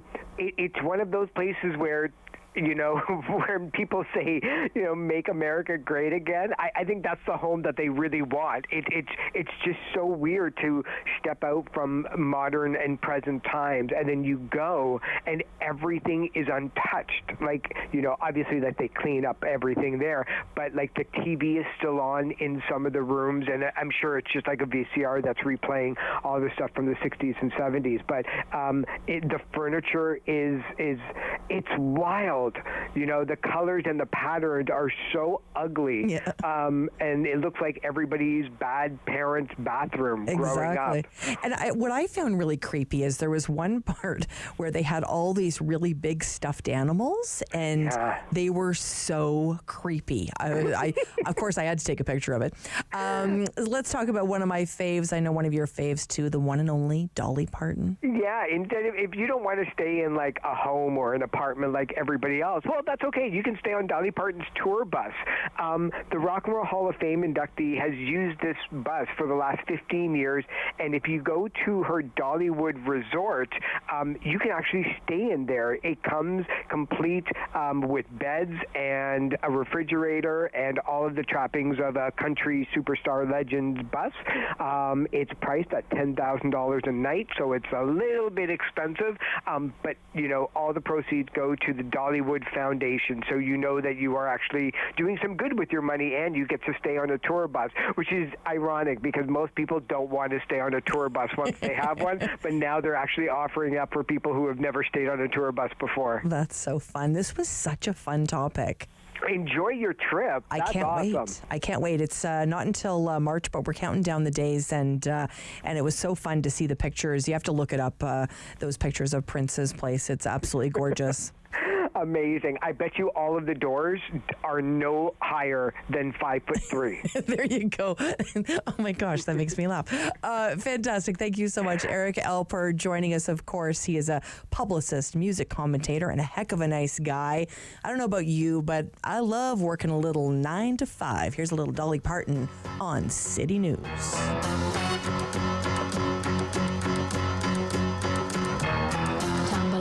And I stumble to the kitchen, pour myself a cup of ambition, and yawn and stretch and try to come to life.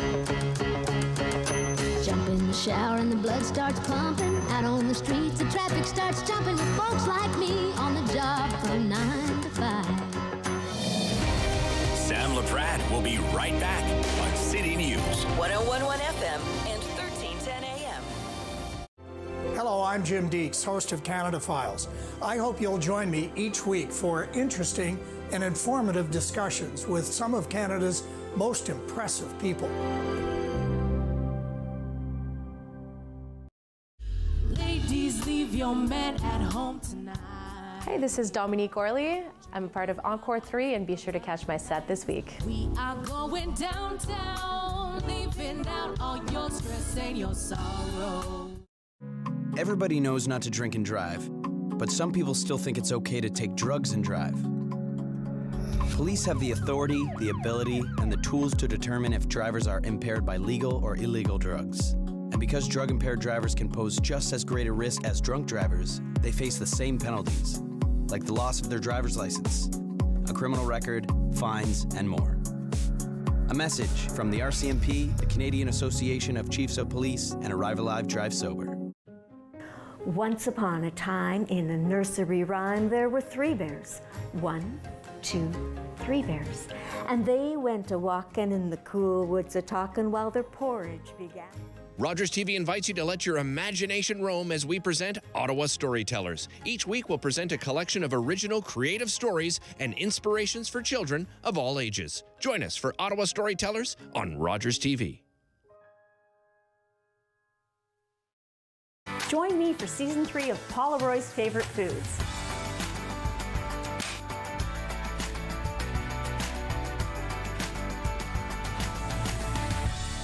Whew, that was a lot. I think I need a nap. Hi, I'm Justice. And I'm Nia. And we believe dreams fuel revolutions. That's why we're engaging with Canadian icons and the causes they support. Join us for these inspiring conversations and find out how you can be revolutionary. Is City News. CIWW 1310 AM in Ottawa. And CJET 1011 FM in Smiths Falls and the Valley. Number 1 for local news, traffic, and weather for Ottawa and the Valley. This is City News 1011 everywhere. It is Thursday, February 16th. Good afternoon. I am Damilola Onime. Right now in Ottawa, mostly cloudy, 1 degree. In Smiths Falls, it is 2. And here's what's making news in Ottawa and the Valley.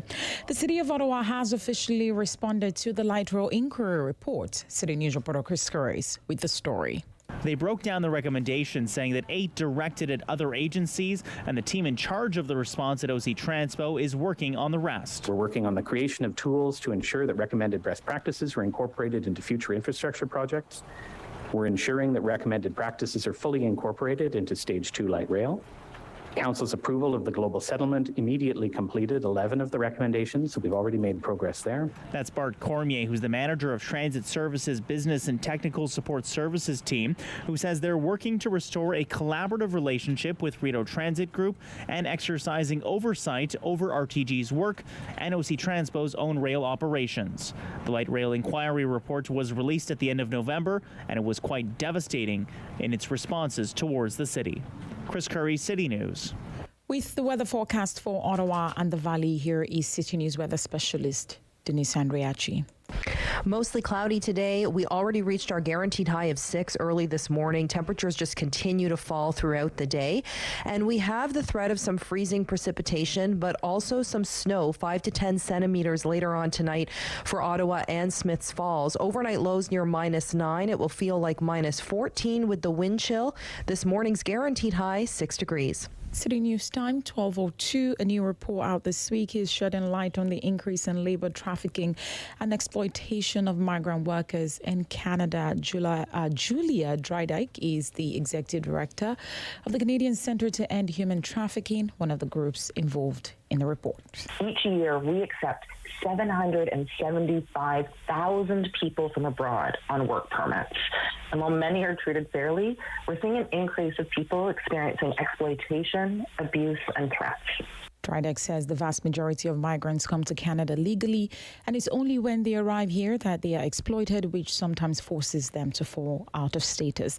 Now, to fix the issues plaguing the industry, Drydyke says there has to be more education on the rights of temporary foreign workers and an easier pathway for the workers to obtain an open work permit so they can continue to work in this country. And the federal government is hoping to change the way our country handles claims of miscarriages of justice. City News parliamentary reporter Cormac McSweeney has more.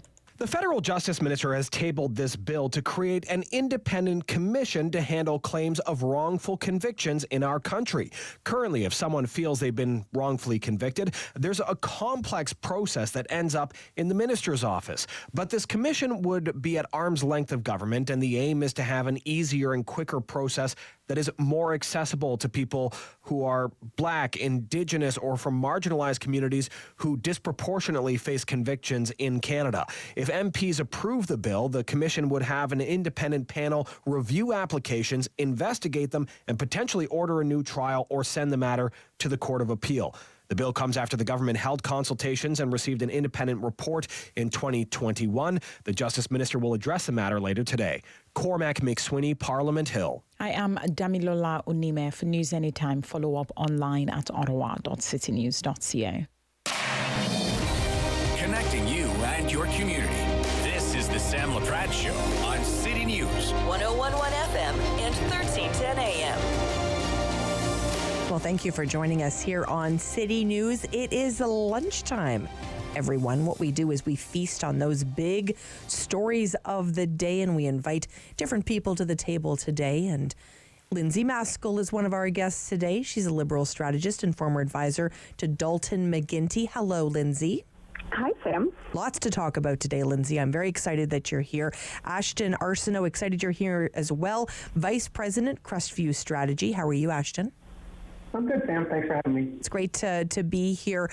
Lindsay, listen, the news last Friday about Mayor John Tory stepping down due to an inappropriate relationship with a former staff person. This saga just keeps rolling. We know that he was in his office on Monday morning. The official resignation has come out now. This story, a little ridiculous, Lindsay, that it's gone on this long. Yes. Well, I mean, he stayed the extra few days after his resignation because he thought he may have to use his newly granted strong mayor powers to try to pass the city budget, because obviously in this time of turmoil with the budget debate going into late last night, there could have been games at play. So he stayed for that period, but it just continued to bring, news and controversy to doing exactly the opposite of what John Tory said he was going to do, which was obviously bring a calm, stable government to the city of Toronto. It was just such a big breach of trust, and it's so bizarre watching all of these people, champion him and be talking about what a great person he is. Like, his personal life is one thing, but this was somebody in the office. It's gross misconduct, and he should have left quietly and quickly. Ashton, what do you think in terms of the way Mayor John Tory has handled this incident? Well, I think it made my Friday night last week more interesting. Look, I think it'd be fair to say at this point that the outgoing mayor is looking forward to putting the last week or so behind him and moving on to what's next. I mean, if you look at to Lindsay's point, if you look at some of the reports and quotes over the past few days, you conclude very quickly that he still has a tremendous amount of support. So that tells me two things. First, he had an element of effectiveness. We can debate how effective or not. And second, some of the alternative options to him are absolutely horrific. So in terms of how he handled his resignation, I mean, yeah, we can quibble over a day or two or if he should have left on Friday night, but what more could he have really done? Obviously, he made a bad mistake, owned up to it in a very public manner, and said he would walk away. And, as of today, we figure out that he isn't. So I'm not sure really what else could have been done here. It's certainly going to be interesting to see what happens there. And of course, I've said time and time again, the monies it'll take to have an election in Toronto. That's the sad part, I think, as well for residents of Toronto, the amount of money that will go into that initiative. Let's talk a little bit, Lindsay, about Commissioner Brenda Lucki, Commissioner, of course, of the RCMP. Were you surprised by her retirement announcement yesterday? Unfortunately not. When she got sworn in 2018, I think there were a lot of really high hopes. There has been a lot of distrust and bad news about police forces and police commissioners across, really just globally, right? There have been a lot of policing issues, and I think we are all feeling really optimistic to see this woman brought in. But, separate from the recent inquiry and the report that should be coming very soon, her tenure was actually marred with a lot of controversy.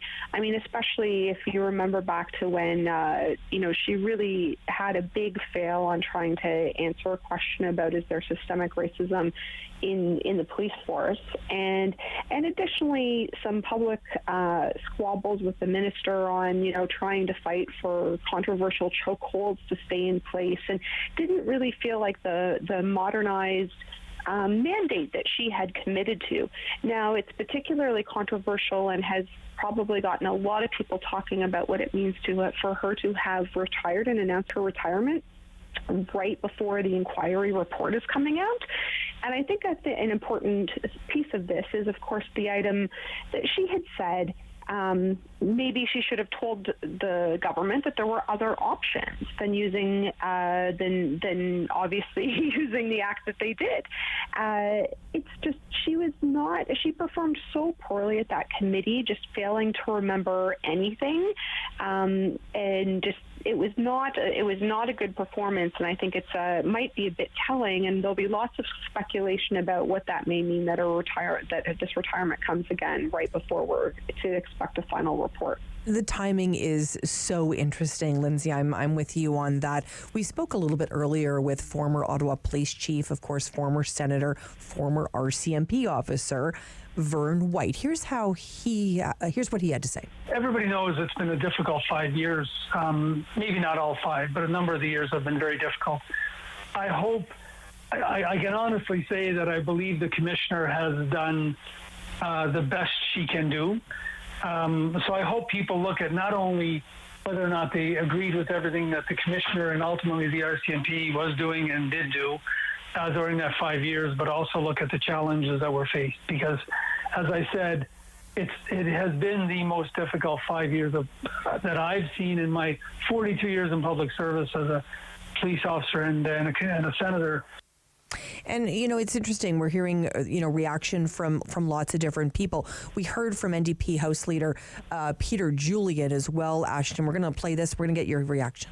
It is clear, though, over the period of her tenure at the RCMP that there are a number of issues that were not dealt with, the challenges that the RCMP faces that have an impact on Canadian society. And the federal government needs to take good care to ensure that the next commissioner that steps up deals with these issues of systemic racism that have been raised around the RCMP. The accountability and the transparency of the RCMP to the Canadian public is something that the next commissioner must deal with. And we have seen, most egregiously, a number of incidences with Indigenous people, a high rate of incarceration among Indigenous peoples. These are issues as well that the next commissioner of the RCMP must deal with. These are issues that have not been dealt with in an adequate way, and we're certainly hoping that the federal government takes care to ensure that the next commissioner deals with these issues and that the RCMP finally starts finding solutions to these problems. Ashton, what do you think about what Peter Julian had to say and what Vern White had to say? I'm largely in agreement here. It seems like everybody had the same coffee this morning. Great. Look, I'm not terribly surprised about the resignation at all. The commissioner has more or less become a punching bag over the last several months. Look, I'll say what's already been said. The RCMP has been facing a number of difficult questions over the past few years, and at times, I'm going to come at it from this angle, it seemed as though accountability was lacking. So, you had several high-profile incidents where their response and effectiveness has been called into question. And at the end of the day, I'm a firm believer in the buck being required to stop somewhere. In this case, it's at Commissioner Lucky's desk. So, what does that say at the end of the day? Well, I don't think it should take away from her accomplishments. Like, she's the first full-time woman in that role, and I think that alone is worth remembering. But, gosh, what a difficult ride. I think the right decision was made. Definitely a difficult ride for sure. And Lindsay, Ashton brings up such a good point. They put a woman in that role, and Commissioner Lucky, for a lot of different reasons, a lot of the scandals regarding sexual abuse, sexual harassment that came out of the RCMP as well. Let's think a little ahead and who's going to fill that role. I mean, do you have a sense of should they try to find another woman for that role?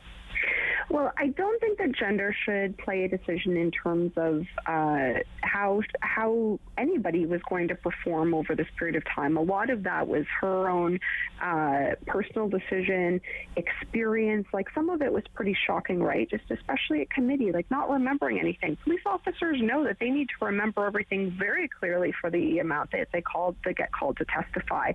So I see this as personal to her as opposed to a gender issue.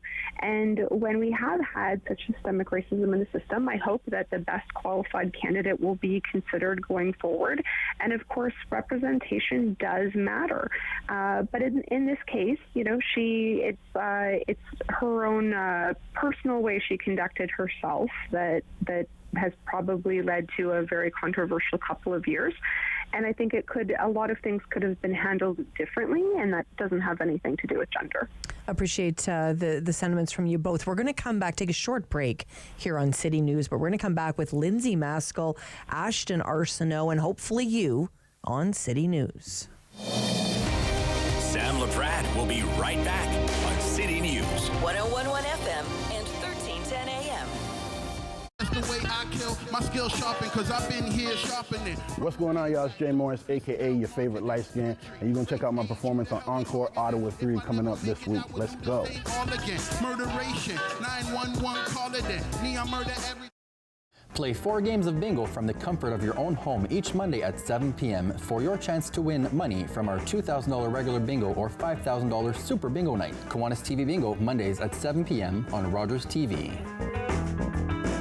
Today, I helped a senior find transportation to an important medical appointment. Today, I helped a new mom find virtual programming so she didn't feel so isolated. Today, I helped someone understand new government supports. Every day, 211 navigators connect Canadians to critical government and community programs and services. 211. Help starts here. We fought our way through Italy and then headed for Amsterdam, sweeping for Germans along the way. Our worst fear was to catch a bullet in these last hours of the war. I was 15 when the Nazis invaded the Netherlands. More than 100,000 Dutch Jews never came home. Our men were put into forced labor. By 1945, we were starving.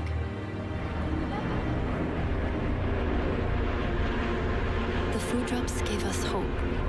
And then, the Canadians came. Before Amsterdam, I couldn't have explained why we were there, all those years away from home, but the Dutch showed us why it mattered. Papa wanted me to bring some soldiers home to thank them personally. And that's when I first saw Wilf. And I invited him over that afternoon. Marguerite Blaise married Lieutenant Wilf Gildersleeve. They moved to Vancouver, where they raised 8 children. Today, the Dutch still remember the Canadians who liberated them.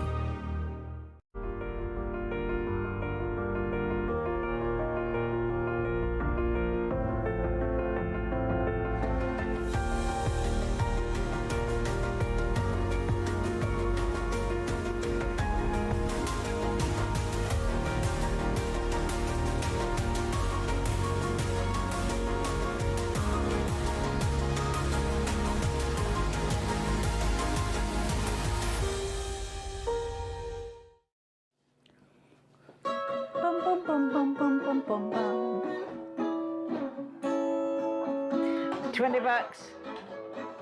$20. We're on the line for $20.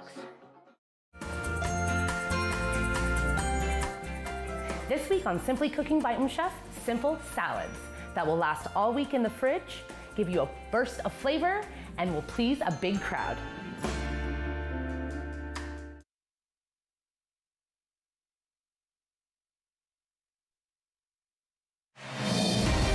The Sam Laprade Show continues on City News. 101.1 FM and 1310 AM. Well, thanks so much for spending your lunch with us on City News.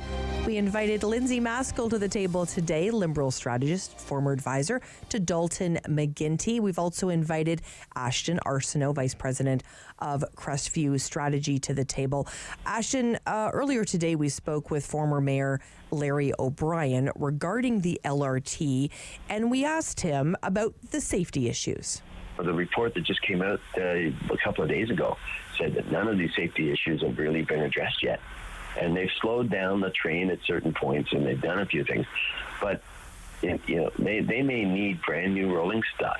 They may need to re-engineer the route a bit. I mean, there's some big issues here. There certainly are some big issues. Ashton, what do you think about what former Mayor O'Brien had to say? Oh yeah, there are some issues. I ride the LRT every day. I live very close to one of the stations. For me, it's convenient when it works. And that right there is the entire story itself, right? It seems like there's an issue with this thing every other day, which boggles the mind at this point. So look, if you take your car to the mechanic every single month and they couldn't figure out what was going on, you would need to conclude that either one, you have an absolutely brutal mechanic that needs another line of work, or two, you were sold a lemon. In the case of Ottawa's LRT, I think we were sold a lemon. Add a few layers of bureaucracy in there and you've got yourself a government lemon, and personally that's my least favorite kind of lemon. So do I feel unsafe riding it? No. Do I want it to work more effectively? Yes. Do I know how to solve the problem? I don't, but I can tell you what, people that do take it, people that do rely on it are getting fed up. Well, the word of the day is lemon. That's what former Mayor Larry O'Brien referred to it as well. He spoke as well about the qualifications of people in terms of the LRT. Here's what he had to say. We, and I put myself in that category as a former politician, we are not qualified to find a solution. We need someone we need a group, a company, an engineer or organization that's capable of doing it, to come in and find that solution if there is one. Is that the solution, Lindsay? I mean, I've always felt that politicians should have to be a little more hands-off transit planning and transit decisions, right? The politics of, who gets the contracts on, best bid versus best price, where rail lines go, all of those political decisions, would love them to be a little bit more hands-off.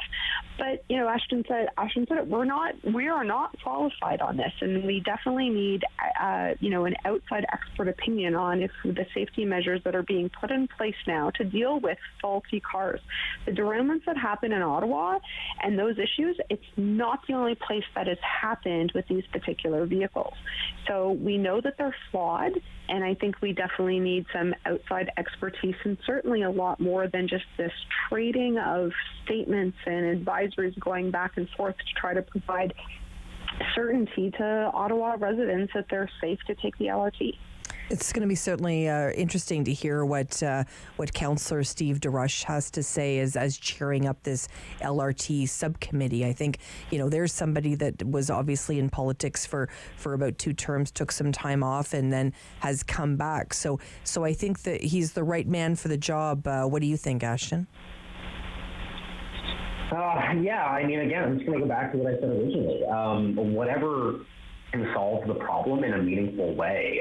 What I don't think is acceptable is asking people to rely on the service, bemoaning the fact that it has a low ridership, and then the service breaking down every other week. I mean, those two things are mutually exclusive, right? So to me, I'm going to agree with Lindsay, call in some independent advice, call in some independent experts. I don't know a thing about LRT other than the fact that I like riding it, because for me, when it works, it is convenient, which is exactly what this should be. But I feel like the safety angle here is maybe being a bit overblown. I'm knocking on wood because obviously I don't want anything to happen.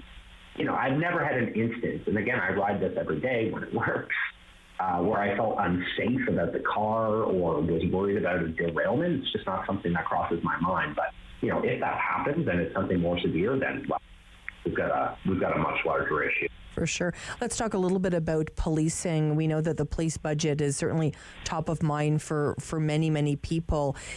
Let's hear from Ottawa Police Chief Eric Stubbs. It's there's a lot of factors in play, Rob, that would contribute to that. And, I'll talk about a few. If you look at, just a few of the key stats that we have, our calls for service are increasing, and they did again last year, along with, our criminal code calls for service. Of course, our population is growing. The area that we're policing, our jurisdiction, is growing as well, too. Chief Stubbs spoke with our colleague here at City News, Rob Snow, earlier today and had that conversation. Let me ask you, do you think, Lindsay, are you next? I forgot. Sorry, I've sort of lost track of who's up next. I'm happy to. I'm happy to go Lindsay, next. yeah, I'll give it to you, Lindsay. So talk to me a little bit about the reasons for this budget increase, and do you think Eric Stubbs has it right there? Well, it's true the population is increasing, but, without seeing something more of a community policing plan, I think this is a difficult year to be asking for an increase. It is not the mood or temperature of the general population. I think we saw a lot of mismanagement by police, obviously, last winter at this time, from the Ottawa Police specifically.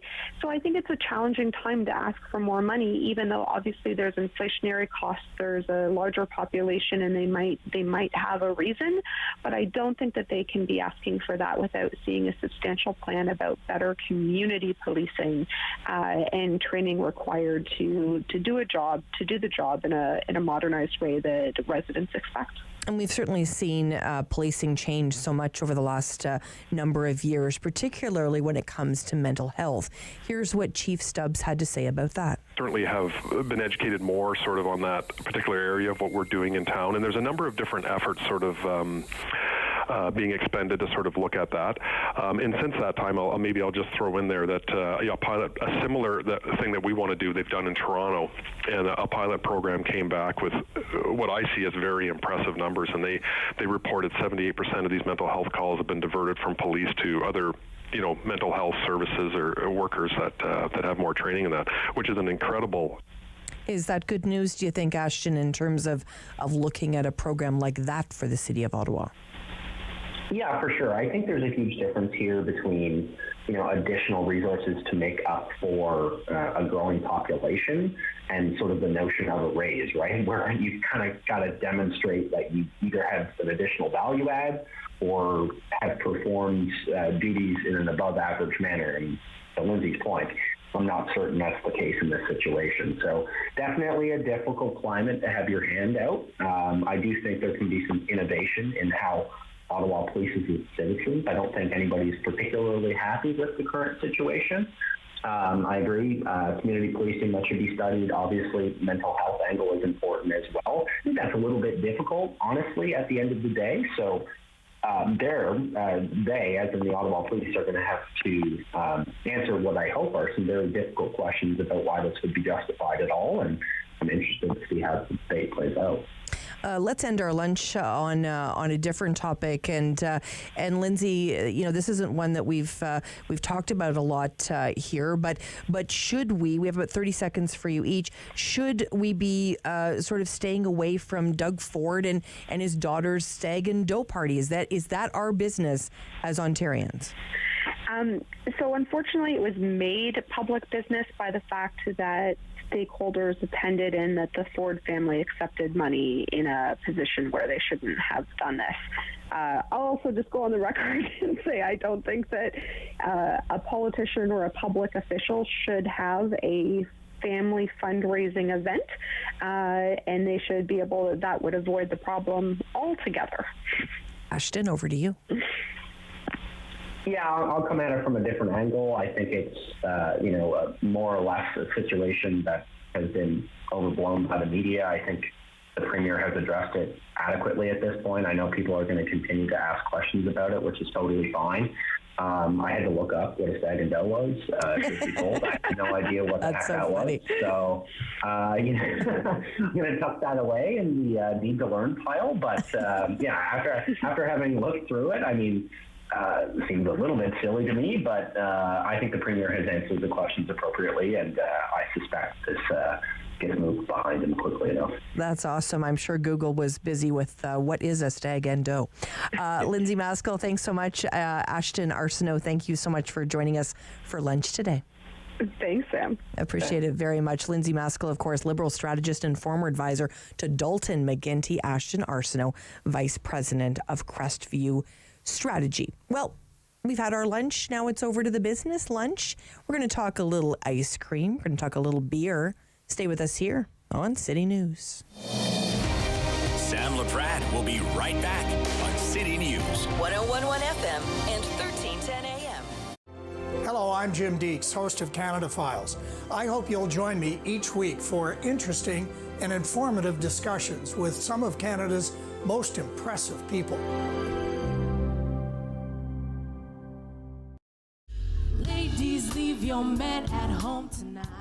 Hey, this is Dominique Orley.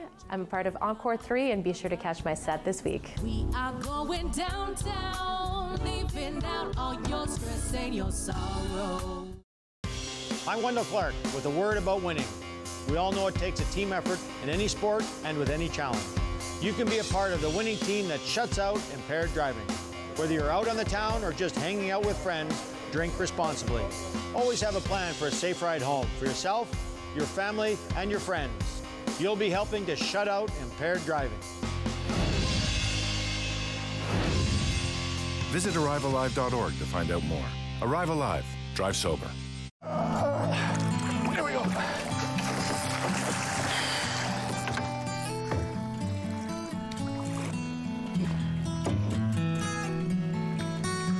Hey, going back in, okay?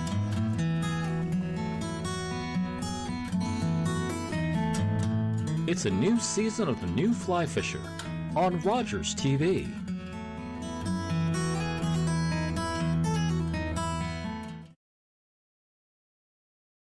Join me for Season 3 of Paula Roy's Favorite Foods.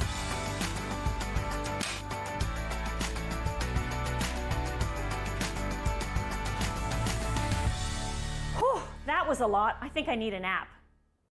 Hi, I'm Justice. And I'm Nia. And we believe dreams fuel revolutions. That's why we're engaging with Canadian icons and the causes they support. Join us for these inspiring conversations and find out how you can be revolutionary.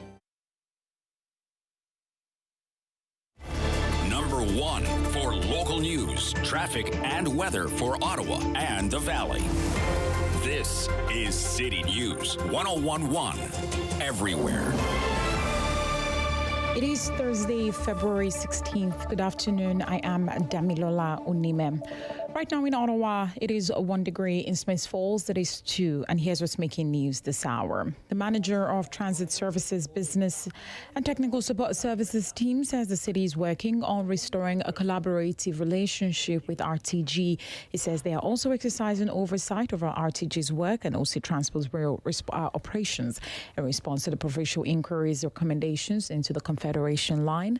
Bart Cormier also says the city is updating its policies and creating tools to ensure best practices are incorporated into future LRT projects, including on Stage 2.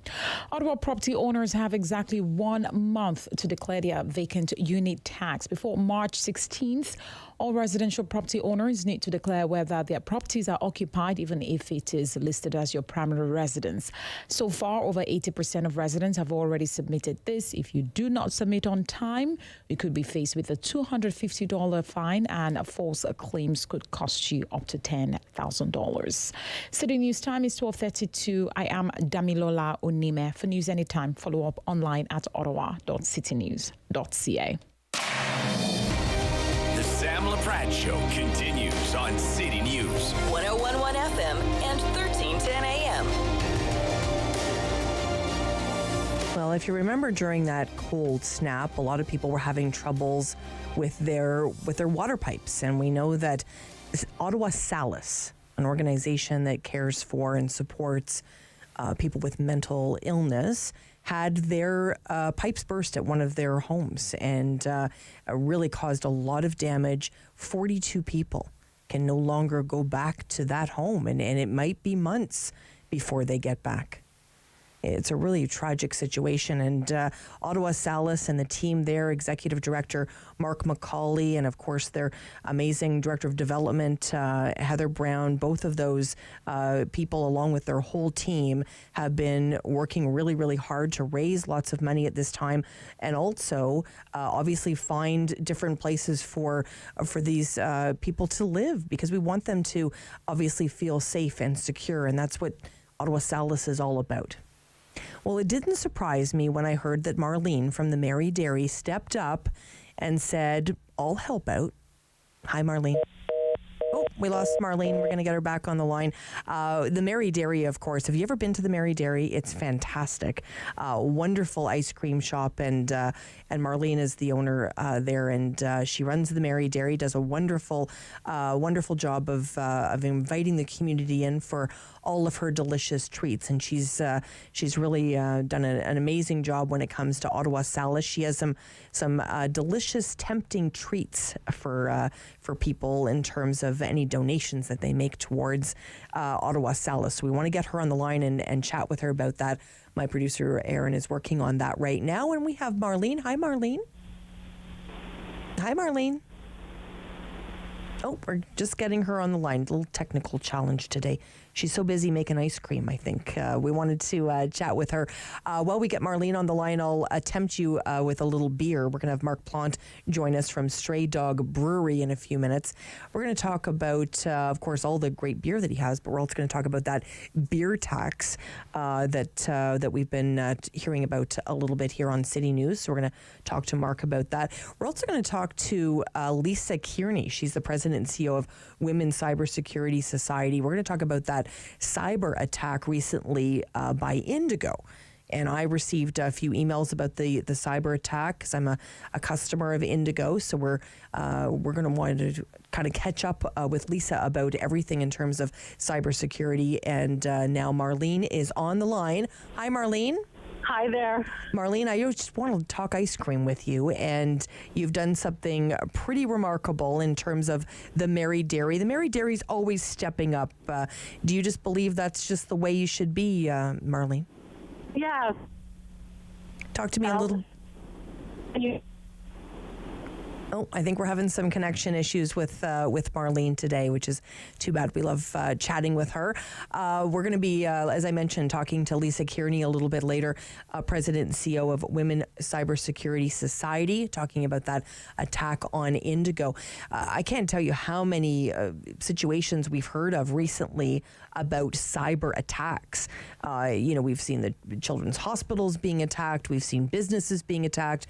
I heard recently of a colleague of mine who unfortunately was scammed out of some money because they had changed the email account to make it look like it was coming from a colleague and saying that an EFT was supposed to be going to a new account. And the monies were sent there, and the organization was out over $20,000. So cybersecurity is something we really need to be on top of. And Lisa Kearney is going to talk to us about all things cybersecurity. And we're back with the Mary Dairy. Hi, Marlene. Hi there. Sorry about that. That's okay. Okay, so we want to talk all things Ottawa Salis, all things Mary Dairy. Walk us through what you know about Ottawa Salis. Yeah, so I know about this building that Salis has on Athlone, and the water sprinkler system burst on that deep freeze day, and all those residents are displaced. And so we wanted to come up with a way to bring awareness and let people know how they can donate. So we came up with the idea that if you donate, we will give, for example, a pint of ice cream. If you donate more, you can have a cake. A big donation, you could have a truck come and treat 50 people. But the idea is that you can transfer that. Like you can, if you donate and you receive this credit, you can then give that to somebody if you want to. How beautiful is that? And Marlene, every time I talk to you, you're doing something really special, and you're not a big place, right? So why is this just in your DNA as a company? I think so. Yeah, it's the team, and it's all of us. We have people from Salis, residents from Salis, who have come to get ice cream at our shop. Even so, it's an organization that we know, so we definitely feel a connection, and we want the help. Absolutely. And when you reached out to Mark McCauley and Heather Brown at Ottawa Salis and shared the idea, what was the response? Oh, they were really happy, and they were just happy to get, even if we don't give out ice cream or these credits, it's to get the message out so that other people can help in any way possible, because it's a huge undertaking to fix all the damage that was done. It is, and I'll tell you that on Saturday morning we're going to share the story of Ottawa Salis with our listeners here on City News on the show that we host about community and philanthropy. It's called An Hour to Give, so we're going to be sharing a lot of these stories. And Marlene, I think you're right. Any attention that can be brought to the challenges that have been faced by Ottawa Sallus to really make sure that these 42 people have everything that they need, because I think Ottawa Sallus really does provide that safe space, and they want to continue to do that. But a lot of those possessions have been lost, so it's been challenging for them. Exactly, and it's so distressing to just have to go live in a motel and you don't have any of your possessions, for sure. And Sallus is an amazing organization, and that's definitely why we wanted to help. Beautifully said. So I can't talk to you without asking about ice cream, Marlene, of course. Yeah. So tell us a little bit if we're going to visit the Mary Dairy, what are we expecting right now? Oh, right now, well, we have... we just came out of Valentine's flavors, so we're still scooping flavors like coffee fudge brownie and cherry mascarpone and things like that. But we have some new exciting flavors coming out this weekend. We love surprising people with new flavors every couple weeks. That's what I love about. That's what I love about visiting, for sure. Now, my favorite, and I know it's not there all the time, is butter tart. Butter tart. That comes often in June when there's the Butter Tart Festival happening in Ontario. Okay. But one flavor that's coming out is Trash Panda, and there's a lot of fans of that flavor. Okay, what does that even mean? It's a flavor where we throw a whole lot of things in there. There's chocolate-covered pretzels and raspberry sauce and Oreo cookies and a malted or a fudge sauce, and it's just loaded. And for people who like ice cream with lots of things to dig into, this is a favorite. How fun is that? And Marlene, for the one person in the city that hasn't visited you yet, tell us where you are so they can visit. Oh, so we're located at Fairmont and Gladstone, which is not far from the Civic Hospital off of Parkdale, so kind of in Hintonburg area. Absolutely. And you do take that truck out. You were talking about the truck going out if somebody was to make a really big donation, but you also do take the truck out. When will that start?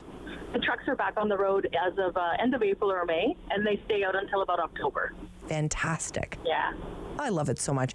Marlene, thank you so much for everything you do for the community, and I know you're super busy joining me today. I was very generous with your time. Thanks for everything you're doing for Ottawa Sallus. Thanks a lot.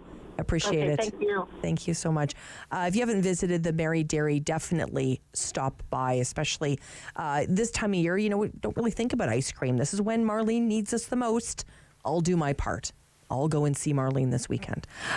We wanted to talk a little beer. We're going to take a short break here on City News.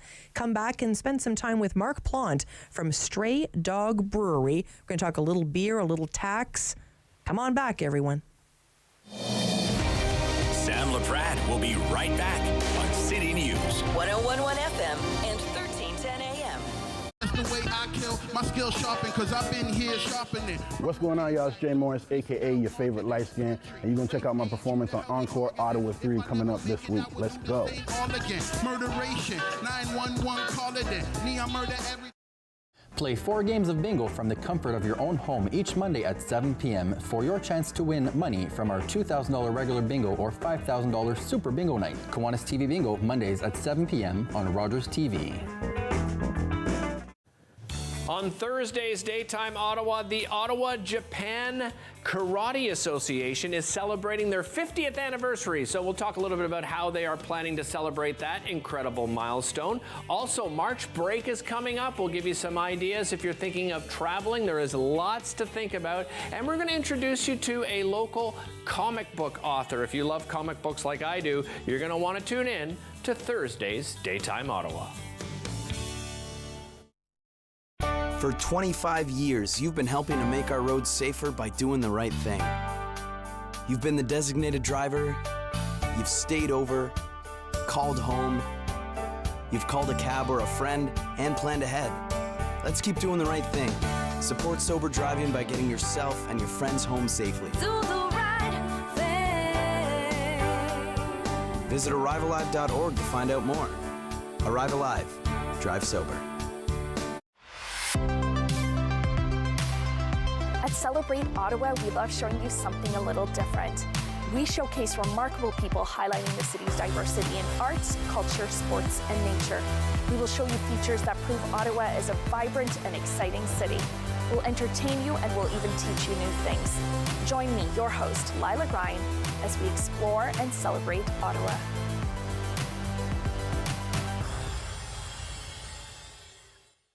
The devastating earthquake that struck Turkey and Syria has left thousands of people dead, and many more have lost their homes. Millions continue to be in need of emergency assistance. The humanitarian coalition is responding to the urgent needs. You can help. Donate today at together.ca. That's together.ca. The Humanitarian Coalition. Together, saving more lives. Bum, bum, bum, bum, bum, bum, bum, bum. $20. $20. We're on the line for $20. This week on Simply Cooking by Chef, simple salads that will last all week in the fridge, give you a burst of flavor, and will please a big crowd.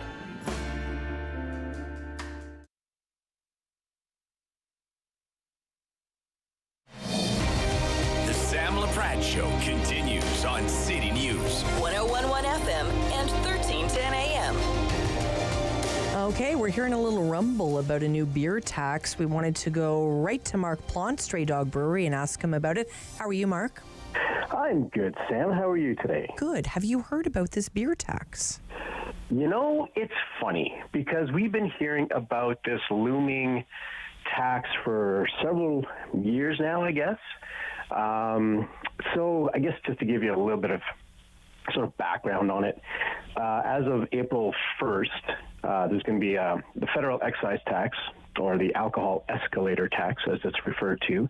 It's going to raise the cost of alcohol, not just beer, but wine and spirits, right across the board by 6.3%. So right now it's currently at about 1%. It's tied to the consumer price index. But what's significant is that it's the biggest increase in 40 years. And it's one of those things that's going to be automatically adjusted every April 1st. So we know that this has been coming, but, you know, because of the pandemic, we've had to focus on a lot of other things, obviously. But the biggest issue is that, you know, government taxes, federal and provincial, that already makes up about half the cost of beer in Canada. So that's the highest rate among G7 nations. It's incredible. And how will it impact you, Mark, like at a brewery like Stray Dog?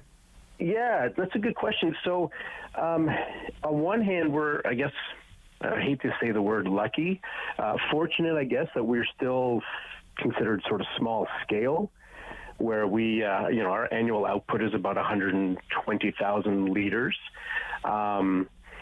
So while a 6.3% increase on the taxes that we would pay on that, it doesn't seem very significant. It's certainly going to affect larger breweries a lot more, but then again, you have to look at the economies of scale. So, you know, a larger brewery can produce a lot more, and therefore all of their production costs, their material goods, they pay less than what a business like mine does.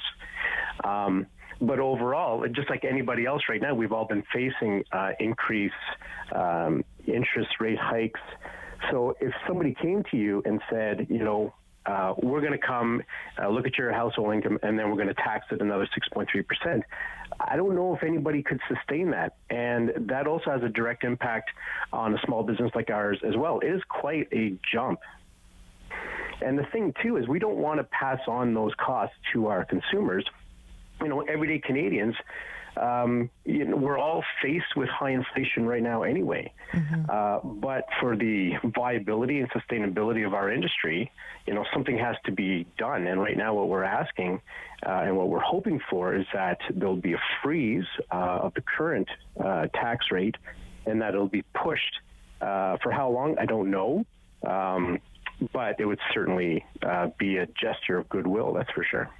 It's so interesting because it just feels like everything is going up, and when we hear the spots talking about the upcoming beer tax, we hear these spots and they're quite comical. I mean, I know it's not a funny issue, but they're meant to kind of, you know, obviously get some attention, and they're featuring, you know, sort of Bob and Doug McKenzie and talking about how they're not happy about this tax, but you know, and they're trying to take a humorous approach to a serious subject. But, you know, do you think that that most Canadians even know about this? I hope they do, but obviously conversations like this will definitely help raise that awareness because, at the end of the day, it's the consumer that's feeling the pinch, whether it's the high price of groceries or, increased price in alcohol. Fact of the matter is, for our sustainability, something has to give. And I certainly, I love coming onto your show and talking, good news stuff, new beer releases, events, helping out the community. And I don't want to sound like Dr. Doom and Gloom, but it's just kind of that harsh reality where, we go through our lives right now thinking or acting as if the pandemic is over and everything is fine and we're all getting back to normal, which in a lot of cases is true. But the ones that are facing the difficulties are businesses, and in particular small businesses, right? It's one of those things where those last 2 years with lockdowns and restrictions, there's a lot of lost revenue there that will never, ever be recouped. 2 years of lost revenue is what I'm talking about.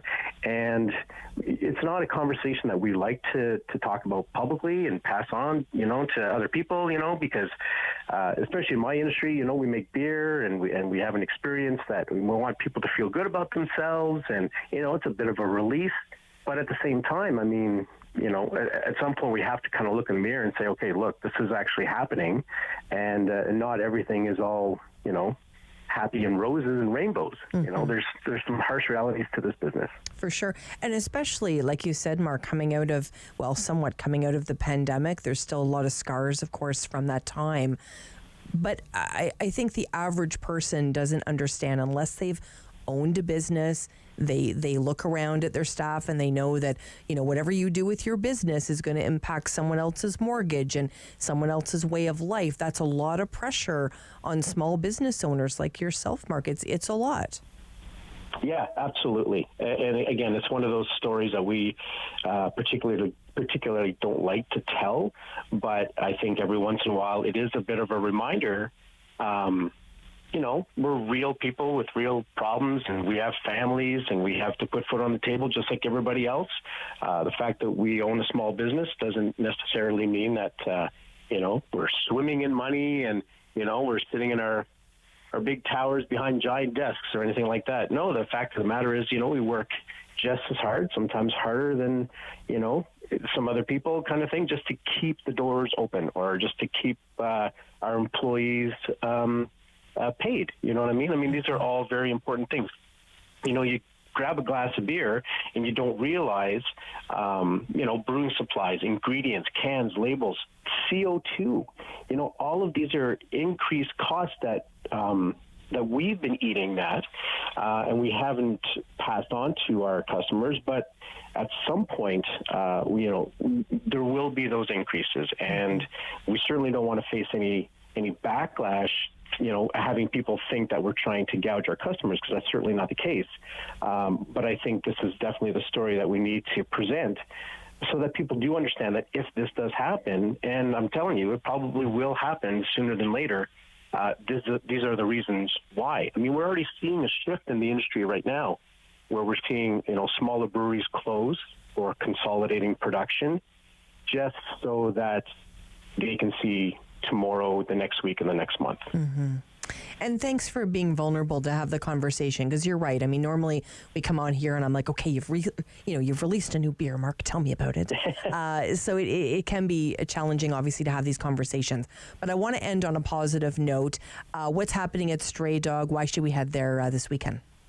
Oh, well, we've got free live music all weekend long. We've got our St. Matt's alumni, Coriel, is playing Friday night in the tap room. So just a great way for people to come in, unwind after maybe a tough week.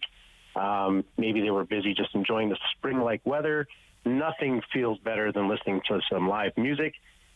We also have another sort of a younger band. They're just trying to get started here. They're called Downtrack.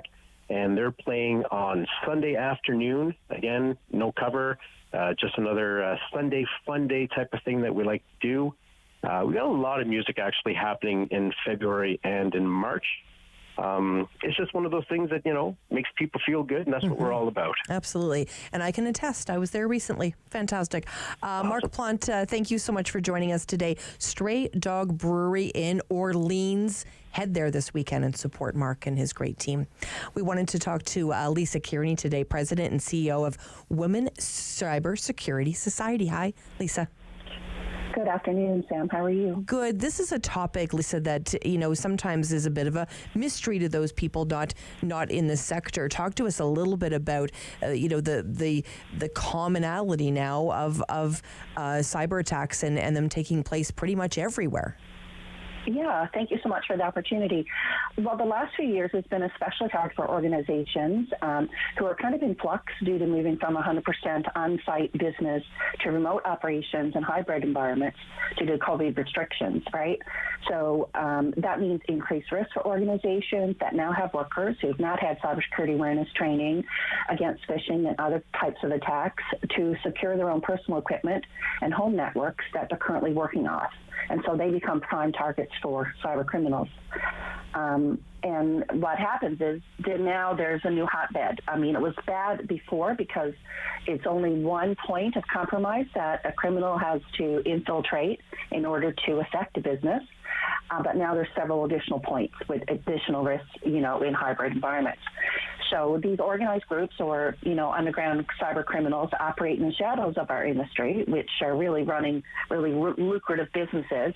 And last year, the proceeds alone were in the hundreds of millions of dollars. In 2021, it was almost $1 billion. Mm-hmm. And when you look at that, that's all actually only an estimate of actually reported for ransomware attacks alone. So when you look at all other, cyber criminal operations, there's a lot more income for them. So now businesses have to look at not just protecting their internal infrastructure, but external infrastructure within these hybrid environments due to COVID restrictions around the world. It's so challenging, Lisa. I was sharing earlier that I know someone that had, supposedly an email from a colleague, but it wasn't from a colleague. It was somebody posing, and they said, that bill you have to pay, this is actually the new EFT information. And of course, the story goes from there. The bill was over $20,000 and that company's out $20,000. I mean, it's happening at every level. How can we protect ourselves, Lisa? Well, phishing attacks are one of the number one primary sources of compromise for organizations. So the best thing that you can do to lower the risk of phishing attacks is through cybersecurity awareness training for individuals. In particular, the high-risk targets within an organization, which are those financial sectors, people in IT operations who have access to admin privilege and access accounts, and so forth. So having specific phishing cybersecurity awareness training for those prime targets at an organization is critical to lower risk. I've seen it many times. I mean, $20,000 for a small business could put them out of business, right? It could be their whole cash infrastructure or their cash assets that they have to continue operations. Large organizations, I've seen it into the millions exfiltrate EFT transfers due to cybercrime. But the biggest thing that organizations can do is that cybersecurity awareness training for those primary high-risk targets in their organization. Let them know, what are the primary phishing methods and techniques used, and how to avoid it. Conduct phishing exercises. Even if you don't have the funds or the money to hire a company to do cybersecurity awareness training, you can still educate. There's lots of free online resources. Our nonprofit offers free online resources through our industry resource page. But there's lots of resources out there on the internet just by Googling. Lisa, very helpful. Pass that along to your customers. Thank you so much. Very helpful today. Let's stay in touch and help to educate more, okay? Okay, for sure. Lisa Kearney joining us today, President and CEO, Women Cybersecurity Society. Really important topic today. Listen, I've had a lot of fun today, learned a lot today. Hope you did too. Stay with us here.